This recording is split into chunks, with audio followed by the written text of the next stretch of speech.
Okay, now it's going? Are we That live was now? weird. Yeah. Well, then, if you can hear the sound of my voice now, you are on the LSD podcast. You're on LSD.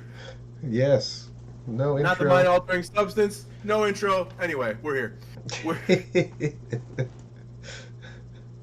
We've arrived. we have arriven. It's been a weird intro night, frankly. It has. It's been a Losing strange things. evening. I spilled water all over my office, apparently. And physics apparently don't apply in your room. I broke physics in this room. Maybe I smoked enough psychedelics, did enough psychedelics in this area, or just maybe the field around me. Yeah, smoked enough psychedelics and took enough pot. I ate enough pots and I smoked enough shrooms. Yes. And I dipped my whole face in acid. Yeah. You ever hear that story of the guy who kidnapped his ex-girlfriend and her current boyfriend? He was like a chemist. Oh, and no. he tied up the current boyfriend to a chair and just kept shooting loads of DMT into the dude's dick.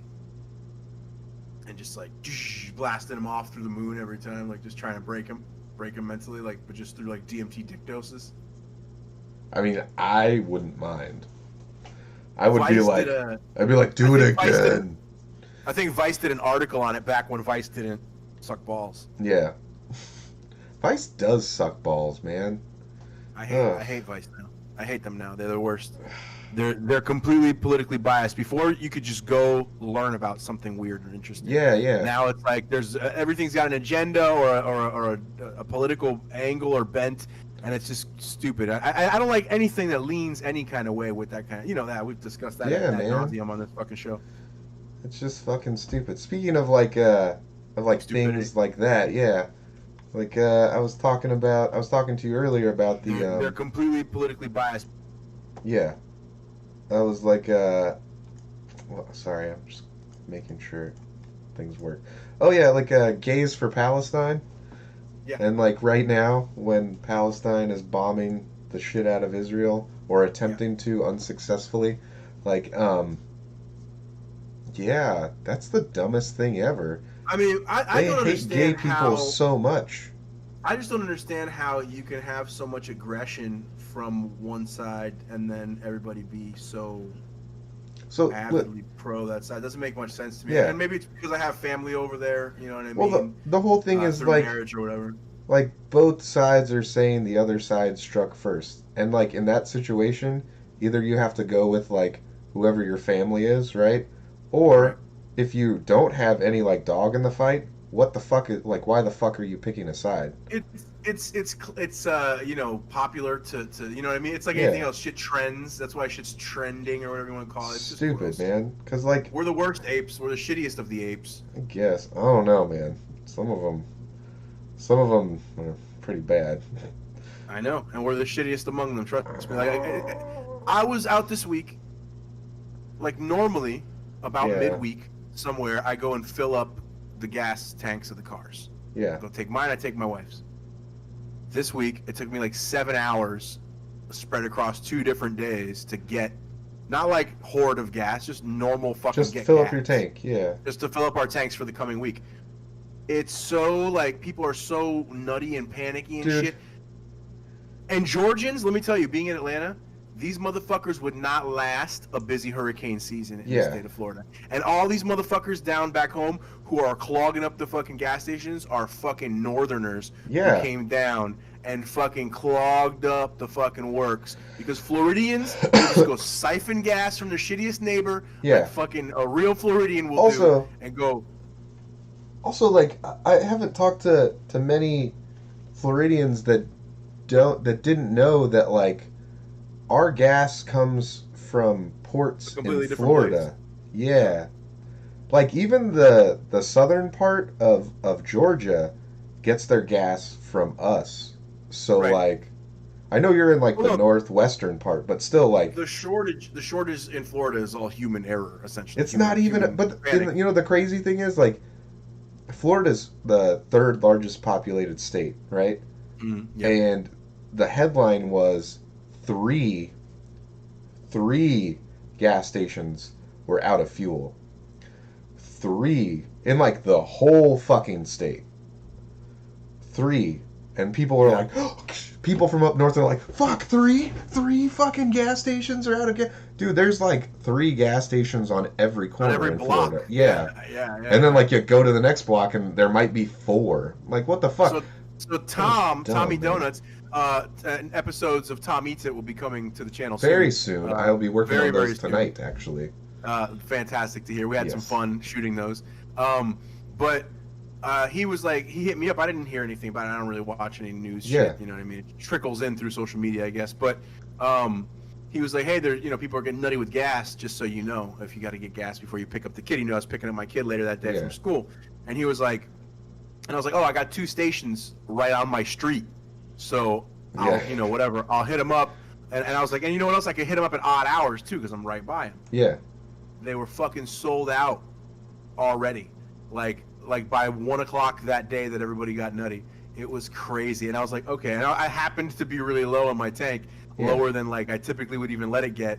And I waited, did my car one day and the wife's car the next day. But it was like one of those things where you're looking at people acting so ridiculous and you're just like, oh man, we've circumvented Darwinism so much over the course of the last 100 years. That like it's not the brightest and the best that's just populating the world anymore. You know what I mean? Like there was a point in time where you had to make it. Yeah, like and I should not exist because I mean I'm blind. In theory, right? Yeah. So it's one of those things. Also, like, I can't breathe. I couldn't breathe for most of the time I was a child. So like, were you asthmatic or do you have? Yeah, I still have asthma and I both.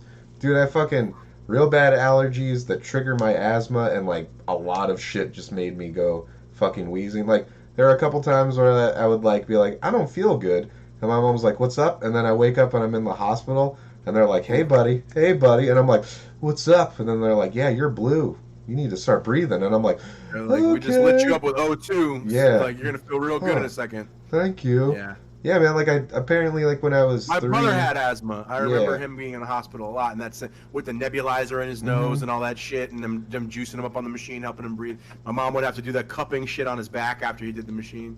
I never did that. Where you like slap, you gotta pat the kid's back. I never did that. They just were like, he can breathe. Don't let him around cats anymore. And like because so that sounds like more of an allergy-based asthma attack. Like my brother had to do this like. Well, like saline solution nebulizer. Yeah, no, I had to do that too. Only and like afterwards, my mom would do this like that, like smack him on the back, like with a cupped hand. I don't know about the cupping thing. Maybe it was some guinea shit she was just doing on her own. Yeah, I don't know. But when I was 3, they were like, he's got asthma. We don't know what he's allergic to, but he should be okay. And then like my grandma had this box full of kittens, and I was like, ooh, kittens. And then I fell into it. And my grandma was like, oh, that should be okay. And then apparently, like, the box just started getting bigger because I was just swelling up. I was dead. So you're severely allergic to cats. I was. Like, I'm good now. But, like I get my eyes. Isn't that weird with allergies? People grow out of phases of them or whatever. So here's the thing. If I don't have my asthma medication or any, like, allergy medication, I will, like, fucking die if I'm around a cat for long enough. But... like I just take I take my allergy medication every day, and I got all my asthma stuff ready to go just in case things happen. Since I moved to Georgia, I get a little bit of seasonal allergies because of I guess in Florida, like the seasons don't really change, so you don't have like there's pollen season the same way. That's it. Yeah, so like right now we're deep in pollen season. I got like a little bit of an itchy nose kind of thing going on. Your brother and I were actually talking about that because like this pollen season for some reason was fucking ridiculous. My like head, shit turns green here. Shit turns green here. Everything gets pollen dropped all over it. My head just everywhere. My head just decided everything except for barely breathing was like acceptable, and I was like, well, shit. It's got to be only honeybees that are having like extinction issues too, because I gotta tell you, there's fucking bees everywhere. Yeah, there's bees all over the fucking place. It's not even honeybees. It's not even honeybees. It's like a specific type of bee that's experiencing the colony collapse. They're hovering all over the place. My daughter's naming them, petting them and shit. scratching their fucking little bee head. Yeah. They land on shit. They don't fuck with nothing. I like bees. No, yeah, Wasps bees are cunts. Yeah, that's the thing. Like, but so there's. I think I got stung by a fucking murder wasp. Oh no. This happened like right when that shit first started. Like yeah, but it was only. But it was only in most likely not because it was only in Seattle area. So I was doing. You would also know because they're like, you can pick it up. They're like a cannoli sized. So my thought was that it might have been a baby one because it was a humongous wasp. Mm-hmm. Like, but I'd never seen. But anyway, fucking, I was like unraveling a grill cover, mm-hmm. and fucking, I threw it against the I was wet, so I unraveled it and like threw it over the banister on the deck, mm-hmm. and fucking when I did that, whatever was in it fucking came out and it got snagged in my shirt. It was a fucking gnarly wasp. It stung me in the stomach. It felt like I got shot with a fucking nail gun. I was like, holy shit. It was like one of those where like it was like a delay for a second. Yeah. I pulled it out and fucking smashed it and fucking got and I pulled the fucking. I mean, the stinger was not like this or anything. It was like, you know, like a good, like for a fucking wasp stinger, it was like pretty gnarly looking. It hurt like a bitch. I got lightheaded.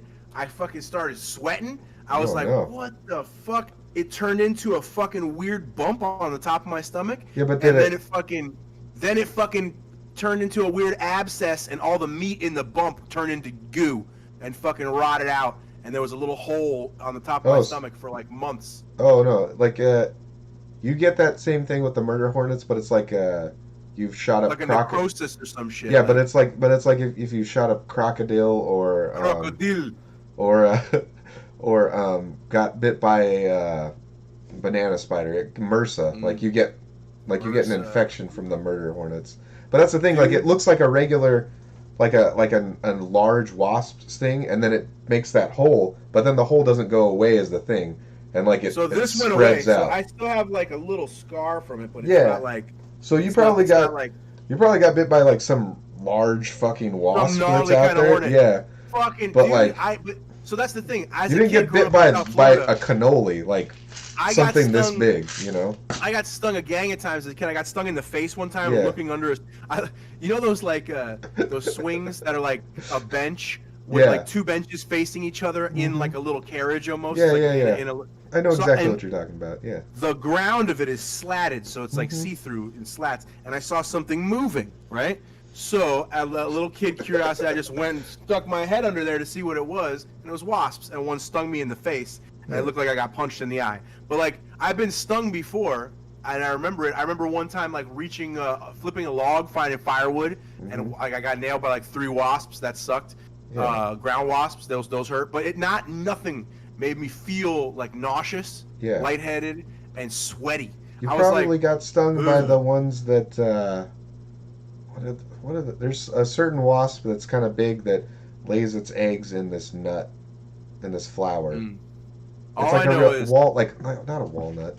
It was the beginning of that pollen season last year, that spring, and it fucking lit me up good, bro. It fucking sucked. And like I said, they got a little weird hole. I could stick like the tip of my pinky in the little hole, and fucking now it's like it's totally healed, but fucking it sucked. It hurt. But after like a couple of days, I didn't feel that way anymore. But the hole was, it was holing. Pecans. There's probably a lot of pecan trees. Georgia, yeah. Yeah, so I mean, there's a specific type of moth, a pecan wasp, and wasp, that lay their eggs in the pecan nuts. That's like interesting. Yeah. So now I'm officially a Georgian, I guess. That's my inauguration. That's what it's a para. Oh my god. What's NewsGuard? Shut up. Parasitoid wasp. So it's a parasite of the pecan. Yeah. I wish I could show you this picture. You want me to do screen share? I can. Did it look like that? It opened up another window on my podcast. Maybe like a little bit of a fatter looking one, like like a long tail like that, gangly looking legs. Now that's the thing. I wished I hadn't have like destroyed it.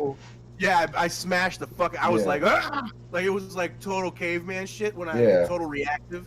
But I wish I had just killed it like without mushing it so I could look at that motherfucker. Well, there's tons one of my of different favorite things is that in the spring a lot of the time we'll get mantises that will fucking be eating all the wasp larvae around our house. Those are awesome. I love little manti. Oh, actually, what it is so these caterpillars make their cocoons on the pecans, right? And the wasp lays its eggs into the caterpillar. And it doesn't make a butterfly. It fucking makes a wasp. Wow. Oh God. Oh Jesus Christ. So it piggybacks off the caterpillar. Brutal. That's gnarly. Or they'll do it to a spider. Oh God. Yeah, you got fucking stung by a beast. There's one out here that they call the cow killer. That's a ground wasp. That's like supposedly actually like a big ant. Look that up. It's like called the velvet. Fuck? It's called the velvet ant, I think. Look it up right now. It's gnarly. They're out here a lot. They're ground wasps. I keep telling my kid, stop. She loves like digging in the dirt and shit. I was like, stop doing that shit without dad around, man. Because those cow killers, the reason they call them that is because supposedly the sting is so painful it'll make a cow fall down. Like Do we add somebody? I can't see shit. Oh, I gotta watch the stream. I guess, yeah. I've never seen it, but I've heard of it. But they're velvet ants. Yes, colorful cow killers. Fucking, and they're actually they call it velvet ant, but they're actually a kind of wasp. That's fucking crazy. Yeah, they're gnarly as fuck. They're like a wingless wasp, and if you like fuck around digging in the wrong spot in certain areas where it's like dry clay mud, they'll fuck you up. That fucking, oh God, I'm just looking at their stingers. Supposedly, I've heard that they're so painful that they can give you a heart attack because like the pain is so bad. Like people freak out and have heart attacks or like go into shock, panic attack, shit like that. Supposedly really bad for kids because of how painful it makes them freak out and they go into shock. Well, you know, actually, I'm kind of happy that I never thought I'd be happy that there were like a shitload of ducks that survived this spring. Because I've been seeing them eat all these bugs in my backyard. Oh yeah, we have a bunch of geese out here, like those Canada geese. Oh, those are. Have you seen the video of that goose? Because you know how geese are assholes. Like they'll fuck with anything. They don't care how they. This goose. There's a song called "What a Foul Day," and it's like all about a goose fucking people's shit up. So this goose is chasing a horse, and like nipping at it, and the horse is like, cool, back kicks it. All the way across back to its friend, and it's just like it's dead. It's fucking dead. And the other goose, goose is like, fucking. He got the comments on all the reposts of that in the original video are like hilarious. Like those Canada geese are so fucking aggressive. They're dinosaurs. They're little fucking raptors. Yeah. They they think they're the fucking cock of the walk, literally. Like I remember my sister got jumped by a bunch of those Muscovy ducks, those red-faced ducks. Yeah. And my at the time girlfriend, now wife, rescued her when she was a little kid, and at that moment, Lana has always been like, oh, that was the day that Eva became my favorite because she fucking rescued me from like a fucking angry gang. Fucking ugly ass fucking ducks. Those are the ducks that are like they're like teenager ducks right now, I guess. But there's like 20 of them. Yeah, there's like 20 of them in our backyard, and like Nikolai and I feed them bread every day at the same time. So now they come back there, and they've just been like sitting back there lately, and I'm like, that's cool because like we were out of bread, and I was like, I don't know what they're gonna eat, and they just like found the mother load of bugs by one of my garden beds, and I was like, isn't that shit cool, right? But isn't that shit cool though when you like do that? Like we've been doing we have this bird feeder in front of our house, and we've been filling it up every like couple of days and watching what comes. So we had some blue jays, seen some cardinals, and we got finches, like little finches all the time, which are awesome to see. They're cool as fuck. And watching your kid like experience that is always like, I don't know, it takes you, like I said, when we see mantis will be like eating larvae a lot of the time around like this time of year, like maybe when it gets a little warmer, and fucking dude, like me and my kid are just like fucking watching it for like ever, like it's the best. That's just so you guys are watching it. Nikolai's like, I'm gonna touch him, and I'm like, you can't. Oh, you can't. My daughter went through that phase too, but she's a little older than you. Yeah. Like, now we are at the phase now where she's like starting to be like, can we get a jar? Can we examine it? Like I want to experiment. Like that shit's because I got her a microscope last Christmas. So she's been like wanting to put everything under it, which is why I got it, right? You guys should She make loves rocks. like terrariums. Loves... Didn't they already Dude. like tell you that? Like give you a link to that or something? Like terrariums are dope. Those are really cool. You know what I want to do actually? I want to go. You know, you can get those cheap little plastic, like 20-gallon fucking tanks. I want to like go online and buy like a bulk of them, like a sleeve of them. Mm-hmm. So like fucking, we can just like go on hikes this summer, and because there's going to be several different chunks of the summer where it's just going to be me and the kid hanging out, where Eva's going to be like, working still normal or corporate hours and shit. So I'm going to just make sure I don't book any shows or any plans or whatever that I can't. That's why the VO is going to be nice during the summer, especially. And fucking, so my plan is to like just 2 weeks here, take her for hikes, maybe even drive down to Florida. I'll hit you guys up, you and me and Nikolai and her can go for a hike, fucking go see my grandma. You know what I mean? Shit like that. Because it's these gaps where she doesn't have camp and shit. And her camp this year is going to be awesome. They have like a cooking day. They have like a fucking piano. Like every week is like a different theme of camp. Fucking so that's really cool. But watching that as a dad, man, like you're at the cusp with your little guy where like he's getting to that age now where he's gonna start having specific shit he likes and wants to do and is like interested in. It's whatever his friends like to do at school. I've noticed already. Yes, that's every kid. Like, well, that happened quick. Well, but that you have that. What's cool is like, so my daughter's like, Dad, do you know who JoJo Siwa is? And I go, no.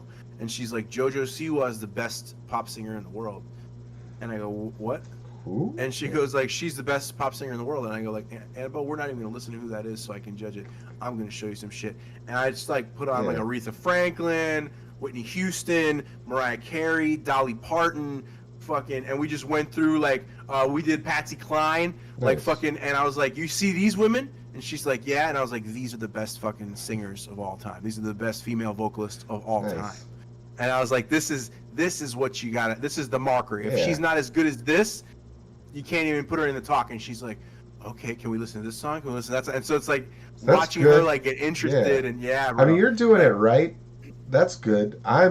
In the meantime, I'm ruining my child. Where he's like, can we listen to music? I'm like, sure. And I was like, this is fucking Corpse Grinder from Cannibal Corpse doing his solo project. Or this is fucking All Shall Perish and shit. And then like, but the crazy thing is like, I'll like tone it down and metal a little bit. And he'll be like, ooh, that's real good. And I'm like, all right, cool, like, or it's either like, it's really weird because there's like, there's a wide spectrum of metal. He only likes like the fucking most like stuff that I can't listen to. I'm like, let's find the most brutal metal and see if he likes all it. The shit. He's like, no, that's it. Or like really light metal. Like he loves Baroness, and he like that's the first band that he remembers now. I listen to mostly like 1950s shit. Yeah, so it's like it's what you listen to. Yeah, like, but absolutely. I know that I shouldn't be like letting my kid listen to fucking Despised Icon and why not? Satricon. Dude, my kid. If he understands them at all, it's no. Like I may make like a little Jeffrey Dahmer. That's the problem. My kid likes songs with curse words in them specifically because she's allowed to sing them in the car with me. Yeah. So like certain like that Nathaniel Rateliff and the Night Sweats, Son of a Bitch. That's like her favorite song. She's like waiting for it, all anticipating. She's like, son of a bitch! Like at the top of her lungs. Like she loves it. And, you gotta let kids have fun like that. I think that's good. I guess. So there's this one band Made Out of Babies that he really likes too. But like that's the thing. It's not good. He shouldn't be like. He shouldn't be like. So mix it up. Pop on some Pink Floyd, some America. I did some classic rock today. You're right though. You listen to all the shit what your folks listen to, and that's like what starts to inform you. Because I remember my dad was like a sad divorced dad for like the time of my childhood that I like. I don't like Whitney Houston and Rush. Those are the only two things that my parents like. My mom was like, that's what I'm Whitney saying, Houston, Amy Grant. And then my dad's like, there's only one band ever, and it is Rush. You know those people that like Rush? No, my dad is like, I've been through the desert on a horse with no name. It felt good to get out of the rain. My dad listened to like stoned in your bedroom music, and I didn't realize it until I was much older. He listened to like sad, like I said, I think it's like sad dad music. My I dad. spent 2 years thinking of you, sister, golden hair. It's a Yeah. bride. Almond It was Brothers either and that shit. shit. Yeah. Yeah, it was either that shit or Cuban music, like Yeah. Spanish shit. Yeah. That was it. I don't know. I don't know. Like I just went so far extreme to what my parents liked, just because I'm like, if it sounds anything like what they're listening to, I don't want to listen to it, and I don't want to play it. And also, I'm like an Asian music nerd, so I'm like, the highest technical ability is death metal, right? So like, you definitely was like, yeah, no, that must be the best music because it is the hardest so you're to just play, right? spending your life searching for a death metal violin and shit. Yeah, that's a thing, and it is really fucking awesome. Dope. But I do think it's dope. Dude, violin is one of those things, though. It's like an accordion. have you? Either you got to be a gangster, or you sound like shit, and you can't be around anybody when you're practicing. Yeah. It's like there's no middle ground on that instrument whatsoever. Well, there You can is. fuck around. No, you can hear, but it's the thing is, it's like it's a quick turnaround. Like Well, and it's also I bad, think there's an and acceptability. then you have to like catch them during the month where they're like turning the corner of like right. of But I think goose there's sounds into like there's actual an age violin requirement. sounds. There's an age requirement too. If you're 40 and you're fucking like, nobody's gonna be like, No. oh yeah, he's learning. People are gonna be like, yo, shut the fuck up with that. Go find a spot. Yeah, Find your well, own I mean, spot. but if you're Get the 40, fuck out of here. but if you're That's 40, what I'm just saying. you're usually you have the free time to do violin. You usually have your own spot to do it. Fair. And Or you're an honestly, Or like. you're an asshole. And honestly, like I know plenty of older guys. Like when I was younger, because I was like those were the guys that were good at music. They're like they would try an instrument and nobody would fucking know. Like they would just show up one day. They're like, hey, does anybody want to learn how to play the theremin? I got one, and you guys can just have it. And we're like, what? He's like, yeah, man. Like I've been trying to learn this shit for a year. Doesn't work for me. I'm like, oh, okay, cool. More death metal then? Yeah. Come on, let's like. Yeah, like that's fucking weird shit. I don't know what it is with guys that are older than us, like in their 40s. That like I said, they would just you wouldn't even know they would try stuff. Like it was Right. weird. I don't know. At least musically for me it seemed. But I feel like but here's the other thing. I feel like I have to keep playing this like super death metal for him that he likes because like my wife is very Christian, and she plays very Christian music for him. Now we find the root. Yes. You're trying to just create a counterbalance. Yeah. And it's funny I because got like you. so then like today when we were listening to like Ozzy on the way home, which is it might as well be Celine Dion compared to like Satricon, which we listen to almost every car ride home. Right. Right. He was like, "Oh, this is good," and I was like, "Really? Okay, that's fine. This is a good starting point." Like, and some Judas Priest, and he was like, "Oh yeah, this is good too." I was like, "Well, that's two different bands and two different songs in a row that he said he liked. Usually that shit doesn't happen, you Right. know? But like, it He's went on. developing its taste. Yeah, I'm like, I guess if you go like all Christian contemporary and like extreme death metal, what you like in the middle is like classic rock, which is fine. Yeah. That's good too. That's a solid jump off. Yeah. That's solid good. Jump off. That's great. That's like the pathway to being on the radio for rock. I'm fine with that. Mm-hmm. And then we Yeah, just I mean make that's a the band kind of shit. with our That's children. the kind of shit that you hear, coming out of your uncle's car. Yeah. You know what I mean? Like that's that kind of shit. Like I remember AC/DC. The first time I heard it was like my uncle and his buddy Scott, who lived across the street from my grandparents, were fucking like with dirt bikes or like a jet ski or something. And they're just like listening to AC/DC, fucking, and I'm just like, what the fuck is that guy singing? Like, jeez, what is that? And it's like, what the fuck? Like, as a little kid, you're like, that's a grown up man. Do like, that? like that? Yeah. Like, what the fuck? He's just like screaming at people, and then like you hear other shit, like you said, like Rush or fucking what was the shit that was popular, or like the other Led stuff that you Zeppelin hear and too is stuff, like and the classics, and then you'd hear the Switch as like the going out when they were, it was like a different time of day. Like that's like the in the garage or whatever, wrenching on something music, and then you hear like Hall & Oates when they're getting ready. You know what I'm saying? Like I always heard where I was like the same thing, like when they're working in the garage, that same type of like AC/DC, like classic rock stuff. But then like I don't know if it was just because like you literally grew up here in Florida. I grew up in California. I would hear them like put on Metallica, and I'm like, oh, they're fucking. My dad's getting ready to go out and do like meth and fuck some hookers or whatever. Like, they're fucking. They're getting ready. And I was like, all right, that's good. I can do that and not take meth. I was lucky my grandparents were like eclectic. They had a lot of different shit that they liked to listen to, especially for like people in their age group. But like my mom, you know, was all like vocal heavy stuff. And then like I said, my pop, like a lot of that like sadder, mellower, like classic rock. But it was my uncle and like older cousins and That's stuff. That's what I was talking about. Yeah, like. Yeah. Fucking. But like my cousin, one cousin was like so into Pearl Jam that it was like a little too much. Like, you know what I mean? Like fucking like he was like, you want to hear this? You want to hear Pearl Jam? Like anytime you'd be playing any music, he'd want to show you some shit from Pearl Jam. He'd just be like, bro, okay, like, yeah, I get it. Like he sounds like he ate a bunch of marbles. I get it. Like I know. Like, I used to be like that with this that band. That's one band, like, when I've done covers in the past, where, like, I've done it, and I think now, at this phase of my life, if somebody asked me to do a Pearl Jam cover, I'd just be like, no, like, you gotta get the fuck away from me for, like, 24 hours.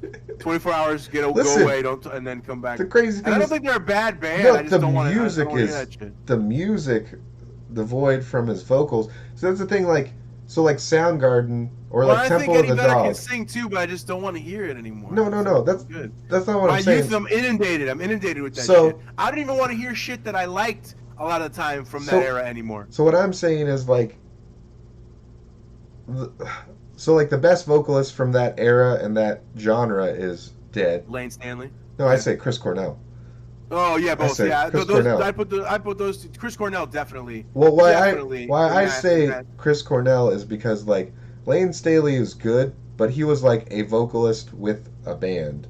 But whatever. Right, Chris Cornell did his own shit and other shit. Yeah. No, but like when he was singing with Soundgarden or Temple of the Dog, his voice was like another layer of music. Not even just Temple of the Dog as a soloist, and also with Tom Morello and the Rage Against the Machine guy. It wasn't like, hey, look, it's him singing. It's like my voice is another instrument in the band, which is what I'd love to see. That's why I'm like, he was a powerhouse. That's the thing. He could have just been like, look at me, I'm out front, I'm fucking wailing. But he did it when it was appropriate. Yes, he wasn't just fucking doing Adele the whole time with like Rage Against the Machine I saw him at UM with my cousin and my cousin's wife at the time, and like another couple, and Eva and I. We went and saw him with Rage Against the Machine, Tom Morello, and you know everybody but Zach De La Rocha or whatever.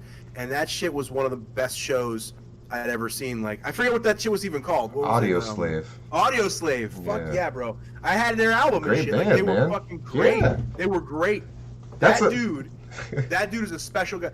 I'll tell you another thing. Sinead O'Connor, Nothing Compares to You, it's never been better than when Chris Cornell did it. Dude. When he did it like randomly in a fucking radio station. Yeah, morning, the XM. Fucking with a cup of coffee next to him. When he hits those those lines, and Sinead O'Connor's great. But she never sounded as good. No. Doing her own shit. That's the whole thing. That's like when Jimi Hendrix. That's like when Jimi Hendrix did Bob Dylan's shit. Yeah. People are like, "Yeah, Bob, you wrote a great song for Jimmy." You know what's even crazier is that like Bob Dylan was like, "Yeah, you're right, buddy. Here." No, is that like Prince was like, "I wrote a great song, and Sinead O'Connor sang it," and then like, because you didn't know that Nothing Compares. It's all super '80s Prince like. It's almost exactly the same as that. Like, I can see that. As that, like, I would die for you. Like, it's like nothing compares. Like, it's all the fucking 80s sparkles and shit. So I can see the video in my head right now. She's standing in the rain. Yeah. It's just like mist and rain around her and her face. Like, that's the fucking. So, like, that's the original Nothing Compares. And then, like, Sinead O'Connor does it, and he's like, "Nope, that's just what it is now. It's not my thing." When Chris Cornell does and then when Chris Cornell did it, Prince was like, "All right, Sinead O'Connor, it's not like your thing anymore." He took it from you. And for Prince is kind of like your like I don't know. Prince gave the blessing to a small few people, so to speak. Yeah, He gave his royal nod funny? To a small few people. Never gave his blessing to Beyonce. And he did a Super Bowl show with her, and Well, she was, and it was funny because like the Beehive complains about how rude he was to her, and I'm like, well, she's not a real musician, and he only fucks with real musicians. not even that. And somebody even if fucking she was a real like, musician, but even if she was a real musician, he's Prince, man. yeah, you gotta fucking bring it. That's the Queen of England, bro. That's fucking what it like.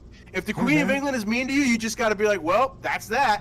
Fucking, you gotta just take that shit on the chin. If the president treats you like you're an asshole, you gotta just be like, well, fuck, pretty much, right? If Prince thinks you're a douchebag when Prince was still alive, may he rest in fucking power. That dude was amazing. Yes. Fucking, if he treats you like catty, then that's what you get, and you move on, and you should actually be grateful you had an interaction with him. Exactly. Like, that's what I'm saying. Be grateful that you got to share space with somebody like a creator. That's a rare being. He's like you not got like a couple. He's not a couple of those. He's not like he's not a once in a generation. He's like a once in like a century, like in a couple. There's a couple people like Stevie Wonder. I think is on the same order of a talent. Well, just as like a creator.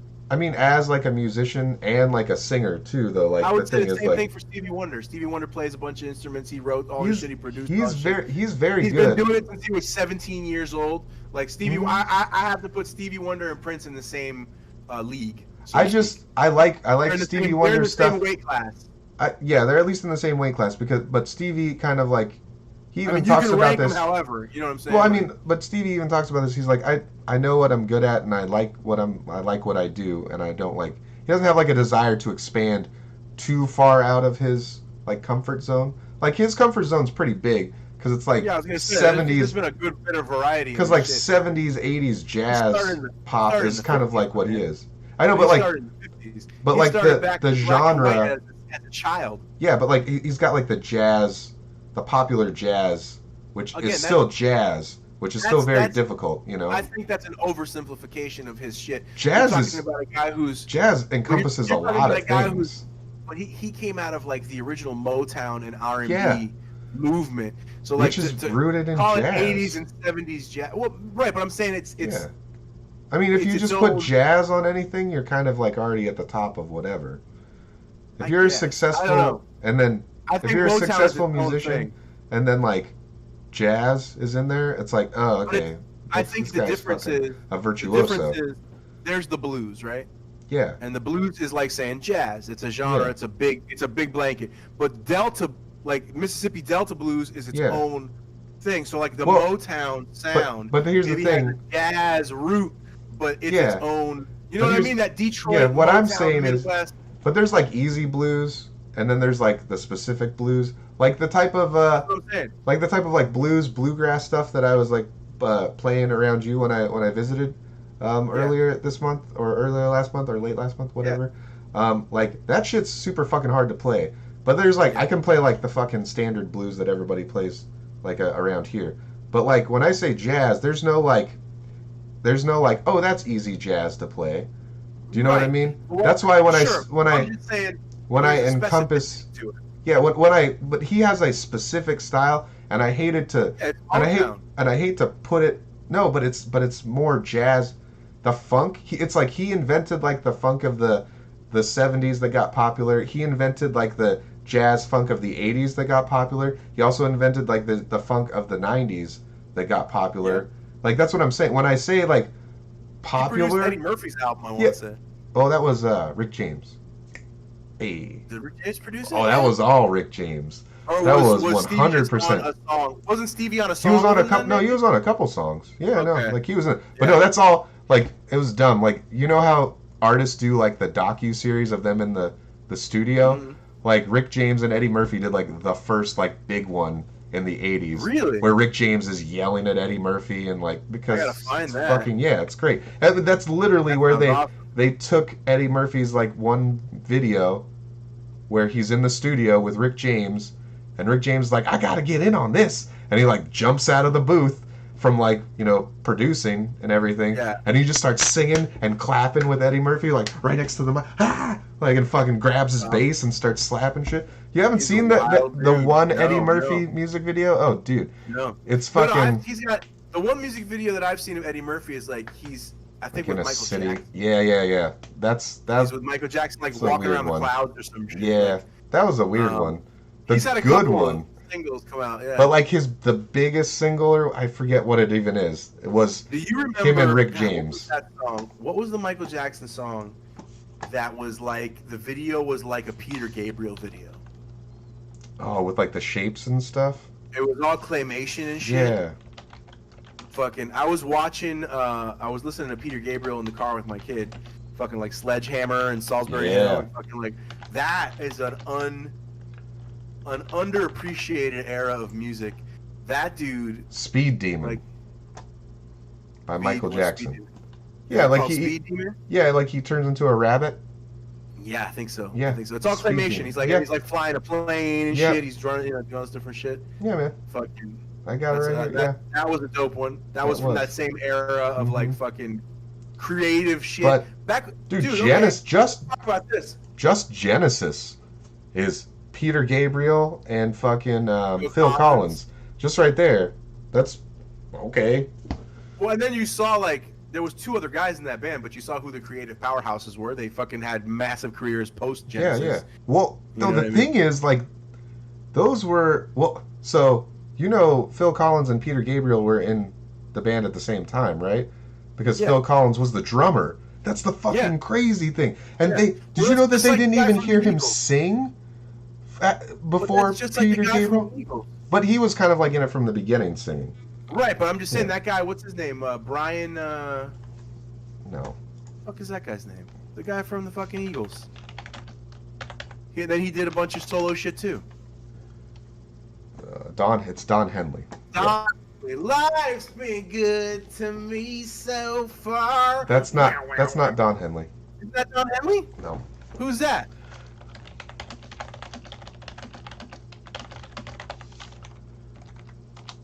It is the guitar player, Joe Walsh, the blonde guy. Walsh. I mean, I knew it was a fucking Eagle. Yeah, that's like there's like 3 Eagles that have had successful solo careers. Yeah, because wasn't Neil Young in the Eagles? Yeah, for a little bit. Like that was. And then he was in Crosby, Stills, Nash and Young, and then Crosby, Stills, Nash and Young. Like that's like the whole thing. Yeah. And then dropped the Young. And then there's just Crosby, Stills, and Nash. Also, fucking Jeff Beck was the guitar player for. Fuck.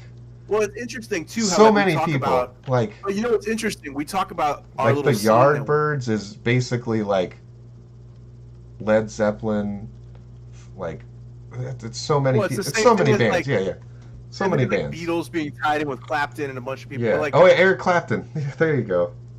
Eric Clapton was in the Yardbirds too with all them. And if you look at all those kind of successful bands from certain eras, they do all kind of emerge from being in places together. You know what I mean? Like they all are in. You see a lot of crossover and a lot of like wrap around. It's interesting. Like that similarity is pretty. He started out. Yeah, like Bon Jovi and Van Halen are like from the same regional area. That kind of shit. All this stuff. I love music. We could just talk about music for like the whole fucking time too. It's great. It's fucking great. Talking about Bon Jovi, doesn't that guy like volunteer in his own soup kitchen fucking restaurant? Like he fucking hooks people up. Like that's a dude who's like a super philanthropic he guy. Owns an XFL team and makes sure like nobody in New Jersey goes hungry, like by himself. Yeah, by himself. Pretty amazing. And I'm pretty sure he owns part of the New Jersey Nets. Him and Bruce Springsteen make sure that nobody in New Jersey ever goes hungry or is poor. By themselves. It's I know he has like a restaurant where you pay what you can afford kind of thing. It's like it's a unique. It's a chain. It's a chain in New Jersey. That's a unique guy. And from what I've seen too, like he actually like washes dishes and busts his tail. Like he cares. That's a fucking unique guy, man. To be able to go from that height. He doesn't advertise it. That's what I'm saying. Like to be able to go from that height and then to be like that humble at the same. Like man, fuck, what a unique human being. Not a lot of people have that kind of. That's why even like the cynical people that are our age, like they want to dislike him because of his music. But then like they spend 2 minutes. Some good shit too. There's some. But they spend 2 minutes looking like into him on the internet, and they're like, I can't this is like the nicest American that's ever come And let out me of tell New you what, Jersey. if I you cannot, can't, like, even, that's what I'm saying, the most cynical person will be like, yeah, his fucking music sucks, he's a dumb cuck piece of shit. But, listen, you know, he if you feeds can't, everybody in New Jersey, so I can't talk any more shit, you know? whatever the title of that song is, that I'm a cowboy shit. Oh, If you yeah, yeah, can't, yeah. if Dead you or can't vibe Alive? to that song, if you can't vibe to Dead or Alive and have a little fun That's and feel like a fucking gangster, Richie like, Sambora on guitar, too. and Fucking, that's what I'm saying. If you can't yeah, vibe to man. that, I don't want to hang out with you. I don't want to hang out with you.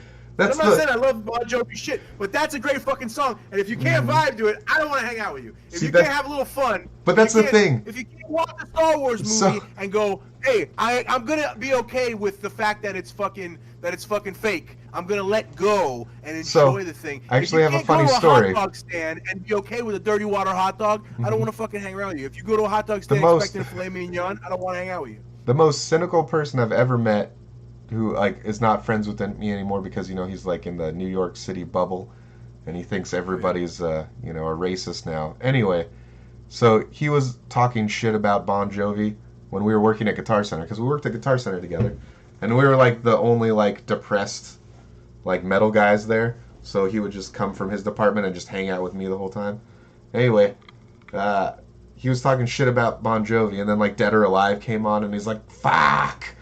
And then I was like, oh man, but it's such a good song. He's like, no, it's not. It's terrible. It's terrible. And then like, once like the fucking, you know, once the song hits, he's like, oh, the name's same. Like, you know, he just got into it. And I was like, see, I'm like, you can talk all the shit you want. Yeah. You can be as cynical as you want and want to hate something so bad. But like, when a song's good, so good. Yeah, when a song is good, and then you that line, that line when he goes, I walk these streets. Oh yeah. Loaded 6-string on my back. What the fucking loaded 6-string? It's so cheesy and terrible. But it's so good at the But same like time. he stayed in the. If you are on a road trip and you can't eat fucking gas station nachos with chili sauce that you push a button on a machine and it shits it out onto your fucking chips that you just paid fucking too much money for. If you can't enjoy that for what it fucking is, then you can't enjoy life. But you got to be able to cynical like, people. This is a piece of shit, and that's why I like it. A Twinkie is a piece of shit as far as the confection goes, and that's why it's great. So this is why I loved hanging out with that guy so much, because he was, to people that didn't know him, a cynical asshole, right? Like the most negative person you've ever met. But like if you took the time to become friends with him, he would be like, he would be the guy getting the nachos and just pressing the button too many times, and he'd be like, hey, what do you do? He's like, I hate myself right now. I'm like, dude, just fucking, like, if you like it, fucking be happy about it. But like, he's like, you don't tell anybody. And I'm like, okay, whatever. We're friends though. Like I love those people because they don't want to enjoy themselves. But I love watching their struggle. Like I said, he was like fighting the urge to not sing that song. And then he was like, "Want it," and I was like, you fucking did it. It gets in you, dude. Yeah, you can't not. And at the end, he's like, "I'm gonna go kill myself now." I'm like, "Whatever, man. Go jump from the top. It's fine." So, dude, there was this guy. I wish I remembered his name. I worked at a gas station when I was like 20, and I was training all the time and working all the time, and even like attending college at that time briefly. And fucking. There was this guy. He had to be like fucking 6'8". He was this massive cop. He was like 4 bills, but he was big. You know what I mean? He was fat. But he wasn't like a sloppy. He was big dude. And he would fucking fill. So I would, any cop that came in there at night, because I was the overnight guy. If it didn't have a barcode, I would just give it to them. A fucking donut, hot dog, you know, nachos and chili. No way to track. Cheese, a coffee. Go ahead. Like I don't give a fuck. And if it didn't have a barcode, I would just give it to him. If anything that was like that. So, because I want the cops I was right on the highway. I want the cops at my fucking quick stop at night. I want them hanging out at my spot so I don't get fucking blown away. You know what I'm saying? So, fucking, what do you call, this fucking guy really knew how to enjoy life. God knows if he's still alive. He would, you know the little boat you put your nachos in, and then you pour your sauces onto your nachos in the little boat. He would take just the boat. He would take 3 boats. Okay, he would take a big bag Oh no. of chips. Like he would buy like a bag of Tostitos or whatever, Yeah. like, you know, brand Maria, whatever chips, and fucking one boat full of chili, one boat full of cheese, and one boat full of like, we would have sometimes like jalapenos or salsa or like red onions and shit. It was like a nicer quick stuff. Yeah. And fucking, he would fill one boat with all that shit, and like little sour cream, you know, tear one serving. He would take like 4 or 5 of those and put it, and he would fucking take that shit. He would take the tray. Sometimes he would sit there in our little fucking restaurant area if it was like a chill night. But other times, if there was like a lot of people in, you know, moving about or like a busy weekend night, he would take the tray to his fucking squad car. He would destroy this whole fucking tray of shit and then bring me back the tray. Dude, he would do this 3 or 4 times a week. Oh. Okay, this was No, like his gone. like night shift dinner. He's Dude, gone. Or he had to make some I major would changes watch in his this guy. life. I would watch this guy with like awe, and then every now and then he would have like a treat yourself kind of thing, and he would just get a rack of hot dogs. Was this in Palm Springs? No, this was in Weston, All Fort Lauderdale. All right, never mind. So okay. he I was like, I know the cop you're talking about. If it, he was a BSO guy, this guy. He was a BSO guy, Okay. and then he would get a rack of hot dogs when he didn't do his like nacho chili rack? bomb. I'm talking like fill the tray. Like, Yeah. Like 6 to 8 hot dogs. Okay. And he was one of those guys too where I'm like, yo, all the ones behind the line are not done yet. He would just be like, how not done? Like he was one of those They're guys. hot like, dogs. Like, They're right. done before you cook them. Are they warm? That's all I care. Like fucking. So we would get a rack of dogs, and then literally, without like, and we're all different, right? To me, I go, if I want chili and cheese on a dog, I'm gonna go chili cheese, right, on the dog. He would just lean on the button of both fucking things because it was like side by side. He would put a forearm across them and just move the tray underneath it. And fucking, it looked like a cake. You know those like tearaway cupcake cakes? Yeah. It was like a hot dog one of chili and cheese, and then he would just sprinkle fucking red onions and shit all over the top of it. And he was a giant dude. He was a humongous, and I'm a big guy. I'm like 6'2", 300 pounds. He was fucking way bigger than me. And Oh fucking, my god. dude, he fucking would do this. Like I said, I would see him 3-4 times a week, and he would do one of these moves. And I gotta imagine this would be to combat the heartburn. A couple hours later in the shift, he would come back and buy like 3 to 5 ice cream sandwiches or sandwiches, and fucking take those on the road with him. And He's fucking bounce dead. He's dead if he didn't like make major life changes. Again, though, he was a humongous. It doesn't guy. matter. Genetically, you know what I mean? No, like, it doesn't matter. Because like I said, he wasn't sloppy fat. He wasn't matter. he was a big. Just like if you looked like well, okay, let's you don't see put a it lot this of way. 7-footers that are 80 either, though. Yeah, that's the thing. Well, I mean, sure, gravity actually kills taller people faster. That's why shorter people live much longer. But like, he was grandfather's under 5 foot, and he's fucking 100 years old. Never gonna die. No man, never gonna die. If he that's like my grandmother's under 5 foot. She like eats prunes every day, takes vitamins, does calisthenics every day. Yep. She's gonna be 100 soon, and she's like my fine. grandmother gambles. She's fine. My grandmother gambles and complains, and takes portions of her medications that her doctor gives her as she sees fit when she sees fit, and fucking eats dark chocolate every day. So I'm your grandmother? No. So what I was gonna say is like, are you drinking black coffee every morning and shit? No. That's her. No. But like if you like stood us next to each other, right? Like if someone was looking at us next to each other, they would assume that I'm in better shape than you are, which is very incorrect. And I'm only like 3 inches taller than you. Right now. I'm only 3 inches taller than you. Your blood probably is cleaner than mine, right? Your arteries are probably much cleaner than mine. Like you don't have diabetes or the health problems that I have. That's what I'm saying. Like a taller person. I was an athlete most of my like adolescence and young adulthood. I mean, but it doesn't matter. Like taller people look like they could take that stuff, but they're still a human. Like you're still a fucking human. Right. Like like my buddy, he used to play for the Packers. He plays in that band with Adam Sheets. He's the drummer. He's fucking 6'11", so he might as well be 7 feet tall. Yeah, Like big when guy, he was playing for the Packers, he was like 400 something pounds, right? Sure. And like you saw him, he didn't look fat. But like if you see him now, it's a lot for your body, right? It's a lot for your cardiovascular. but if you see him now, him and I weigh. Actually, how much do you weigh? I'm like 320 probably right now. Yeah, he's 60 pounds lighter than you, and he's 6'11", and he looks like correct. Like he looks just tone, not skinny, not fat. Sure. But like if you look at him now compared to when he was playing professionally in the NFL, like he was a professional athlete at that time. I mean, no quotes. He was a professional athlete, and he was way more out of shape then than he is now. Like, and being a professional athlete doesn't necessarily mean you're in like shape for health. You're in exactly. A specific shape for a specific job. Yeah, exactly. Yeah, better than most people on the planet. You know what I mean? You're gonna be in the shape to do that shit, whatever that means. Like, which might be like too light. Yeah. Like you talk about fighters in general, when you think about them as being in shape, things. They can fight. They're in shape to fight, but everything is fucked up. Like everything's always fucking hurt. Everything's got a million little injuries, a million problems at any given time. That's like when you hear a fighter like bitch about a specific injury after a fight.